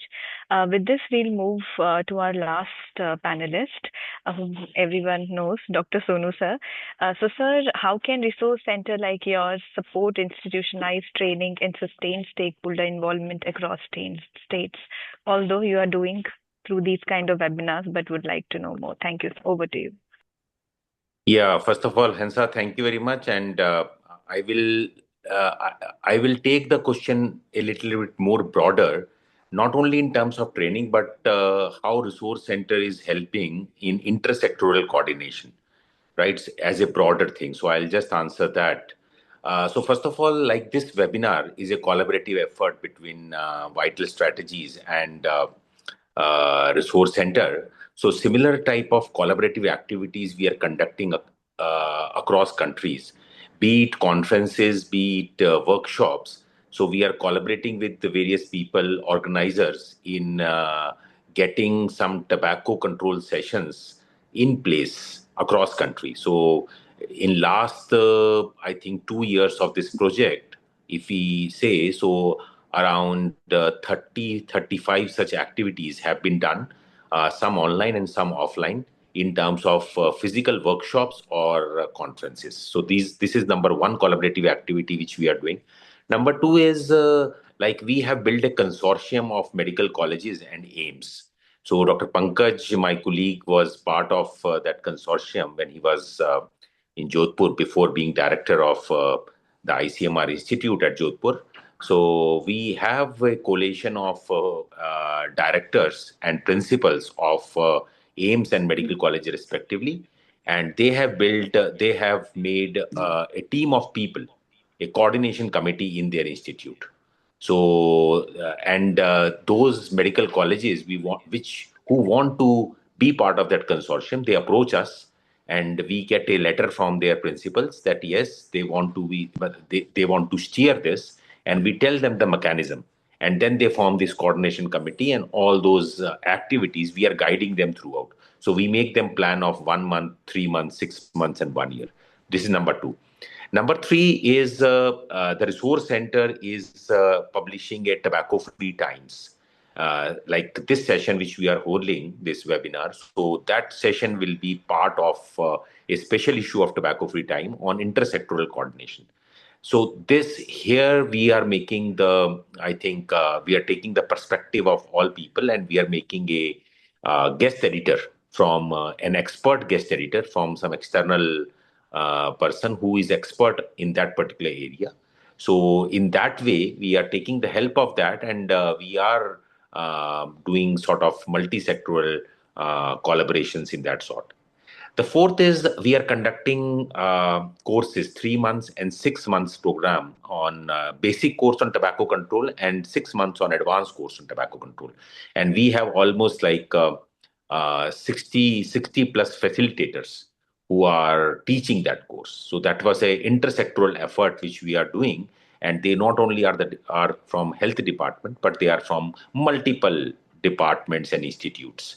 Right. So this is another activity which we are doing in terms of training people. And some states have approached us for having a state wide specific tailored course for them. So we are also conducting some tailored courses based upon the need of the participant and the place where participants are. Right. So that is these are regarding courses, and we are soon going to launch a tobacco endgame course, which is again a collaborative effort, not only in India, but also globally. People from globally also are part of that program. So, and also we conducted National Conference on Tobacco or Health, last to last conference we hold. And again, that is a part of a bigger collaboration which Resource Center has been doing. And I think because of the outreach of Resource Center, which is right now around 11 lakh people who are watching this Resource Center activity from across globe, from around 90 plus countries. So because of it, it won the WHO Director General Award in the year 2022.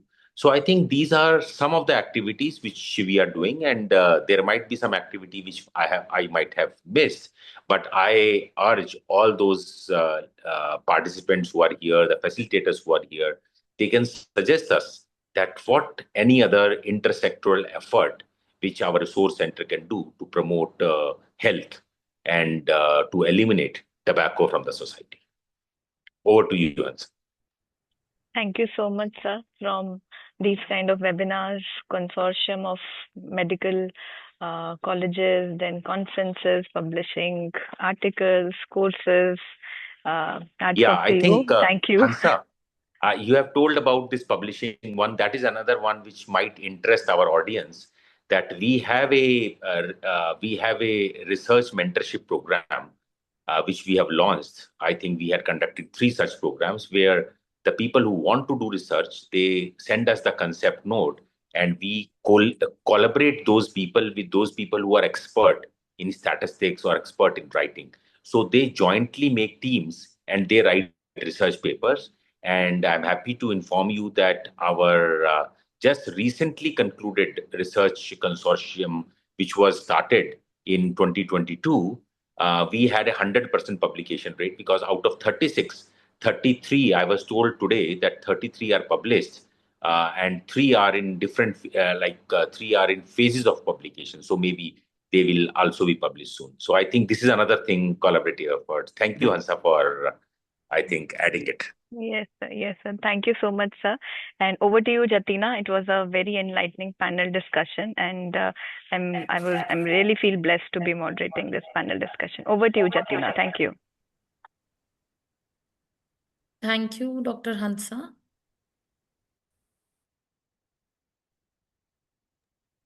Thank you, Dr. Hansa, for moderating this session, and thank you to all the panelists. So, since we are near the end of our webinar, So may I please request all the participants so that we can have a group photo meanwhile to switch on their cameras.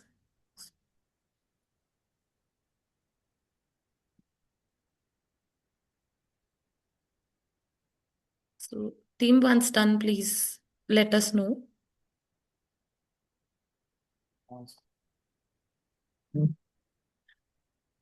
Dear participants, please switch on your cameras.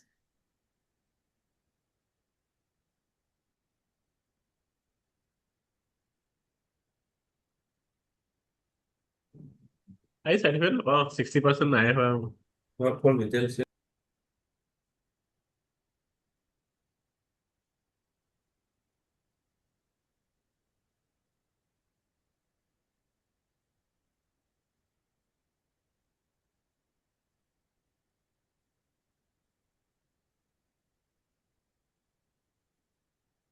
So before moving to the formal vote of thanks, we can take two questions from the group, from the participants, if there are any.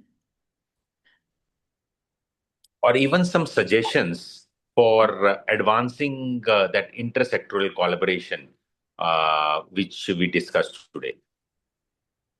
They can even write on the chat or even ask. We will record everything.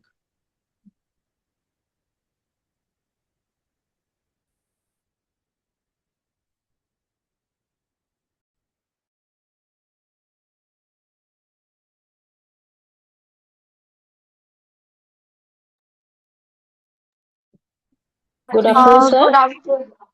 Yes, please. Good afternoon, sir. Sir, actually, it is very rich that experiences or knowledge we are getting. But how to collaborate in our place? How to collaborate with you all, so that we can practice the same thing in our college also, in our organization also. How to collaborate? Okay, sir. I'll try to just quickly respond to you. Maybe I think Rajiv can share our resource center email. So what you can do, if your college want to be part of that consortium, they should send a commitment letter from your principal that your college want to be part of that tobacco control consortium, and we will tell you what you have to do. So I think this is the first thing which you can do immediately, that from your college, right? So this is number one. Number two is, I think you have heard about some of the things which I think easily can be done from this webinar. Like you can make your tobacco-free campus, right? That's an easy thing which you can do. You can just follow the TOEFI guidelines, TOEFI guidelines. So that is one thing which you can do. You can have a conflict of interest declaration on your website of the institute. I think these are some of the things which you can do. But if you write to us, we will give you, because we have some plan of 1 month, 3 months, and 6 months for any college, like how that college can advance in tobacco control, right? So our colleague Rajiv will be sharing that email. I think you can send your interest on that. Thanks a lot, sir. Even for research also, you would like to collaborate? Yeah, for research, we'll have a call. So you have to, it's every 2 years we have a call. So we just had a call. So maybe in 2026, we will be having another call, because we just had a call which is currently underway. Thanks a lot, sir.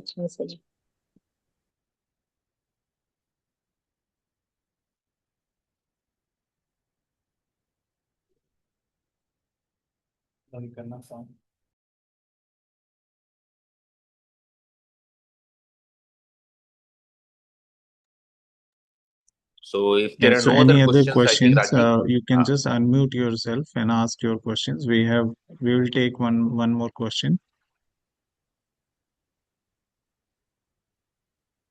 Good afternoon, sir. Am I audible? Yeah, Pragyan Jain, You're you're audible. not Please go audible. ahead.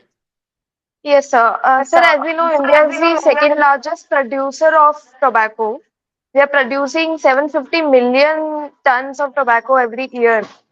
So, can we do anything about reducing the production? As in semi-arid areas, tobacco is the only crop which can be grown. So, if any other crops which are suited for such environments,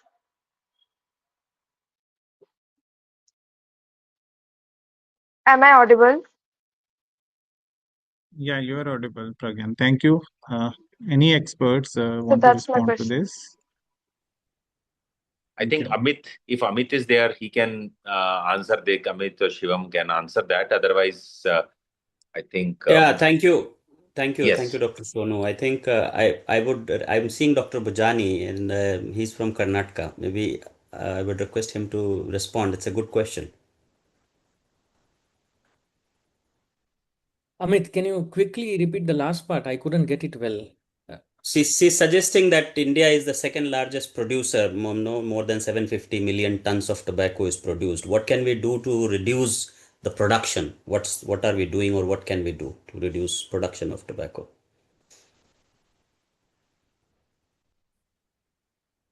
Did you hear me?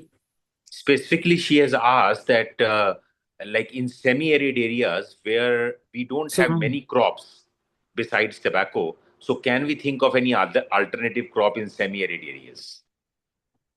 in terms of many of the things we are doing are about reducing the demand with an assumption that reduction in demand will possibly lead to some reduction in supply. There are other supply side measures which are somewhat underway. For example, there has been, I think, lately policy to not give more licenses to grow tobacco, which includes Karnataka because Karnataka grows FCV tobacco, or what is called cigarette tobacco. Some of the agencies are deciding not to invest in tobacco, but in general, we haven't done much to really phase out tobacco production. There also have been some initiative to provide alternative livelihoods to tobacco farmers. But in general, we haven't done much to reduce tobacco production. Lot can be done. For example, if government makes up a mind, we can start by changing the policy mandates where we are actually promoting tobacco. So, for example, agencies like India Tobacco Board, Central Tobacco Research Institute, many such agencies whose mandate in some sense enhance tobacco production in the country can be modified or can be optimized actually for the other way around, which is to provide then alternative livelihoods and things like that. So that is possible. In terms of investments, there can be a voluntary as well as regulatory divestments from tobacco.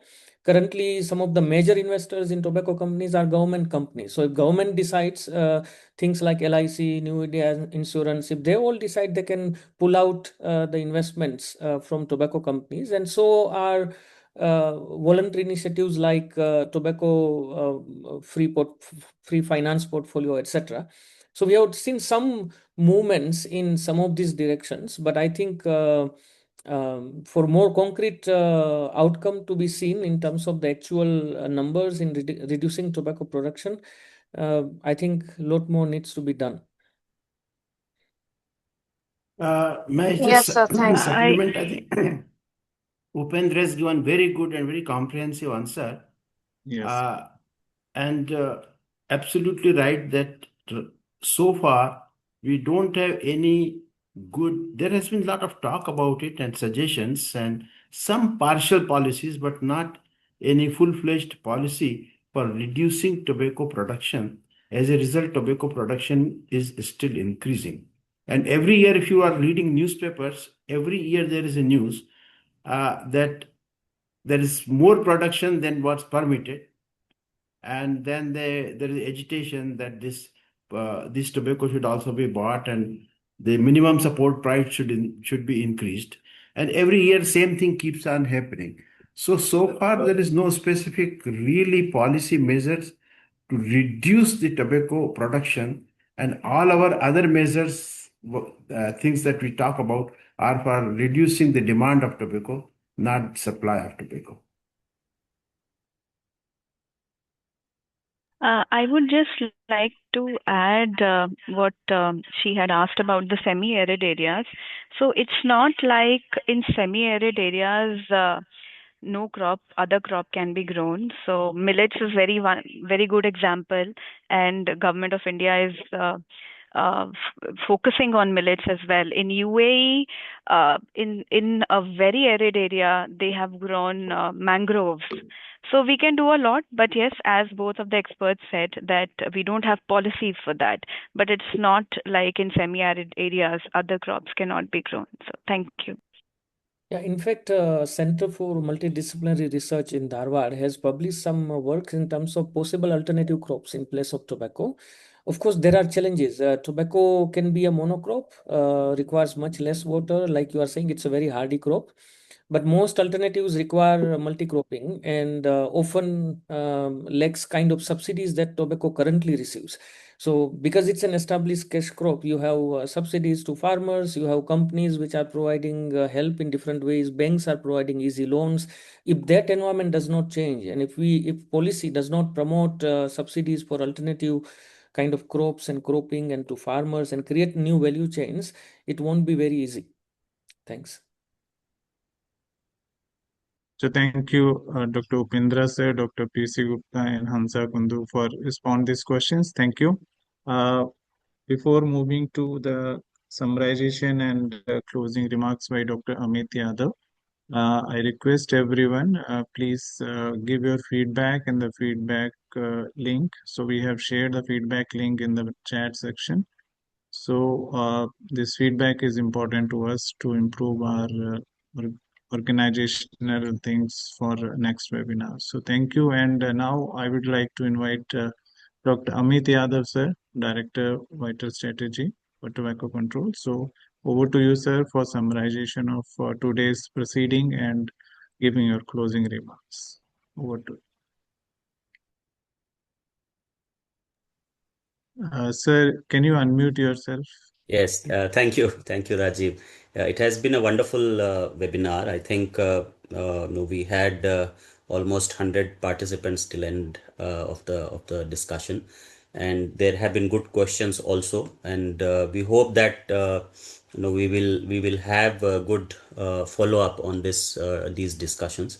I think we discussed from engaging coalitions from different states and how they are functioning and how they are relevant to advanced tobacco control at their within their jurisdictions at the different states. And examples of coalition, let's say from Karnataka as a state led coalition and other civil society led coalitions, but they are contributing to tobacco control immensely in their respective states, and that's very in terms of encouraging part. I think in terms of the second session that we had panel discussion on enforcement and actually looking at how vendor licensing is helping in seeker and how other efforts are being taken, how research is also important in these aspects.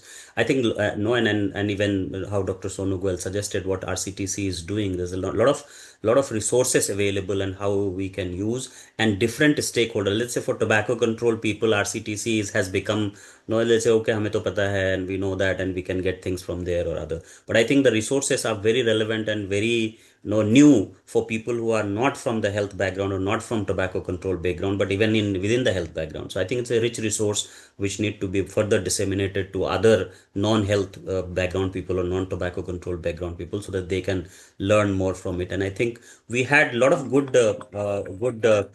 discussions today, and I'm really looking forward to the uh, uh, the follow up or the report from this webinar, and we could share with, I think, the national government and also with the state governments and other stakeholders who have participated as to individual action points what they can take to further strengthen and work in collaboration, and and also in terms of what at institutional level what changes can be done and what collaborative efforts can be taken. So I think it's really have been encouraging, and efforts being taken, let's say at NLU Tripura, and kudos to Professor Yogesh it's a very new university, but have taken and as a law university to take up public health and tobacco control as an issue is itself is a very laudable effort that has been taken. They are very limited. I think National Law School Bangalore and Odisha and Tripura are the three leading universities which are contributing to tobacco control, and I think their support is immense. So I think we had Ram Singh sir and Madan Gopal sir and Dr. Swasti also joining. So they have given us a lot of good inputs, and as Dr. Swasti have also suggested that let us move beyond tobacco control and health people and then bring more people, because even the FCTC discussion, as Dr. Yogesh pointed out, that in sustainable development they are also looking at UNODC and WCO and several other partner agencies, interagencies, to take tobacco control to a next level.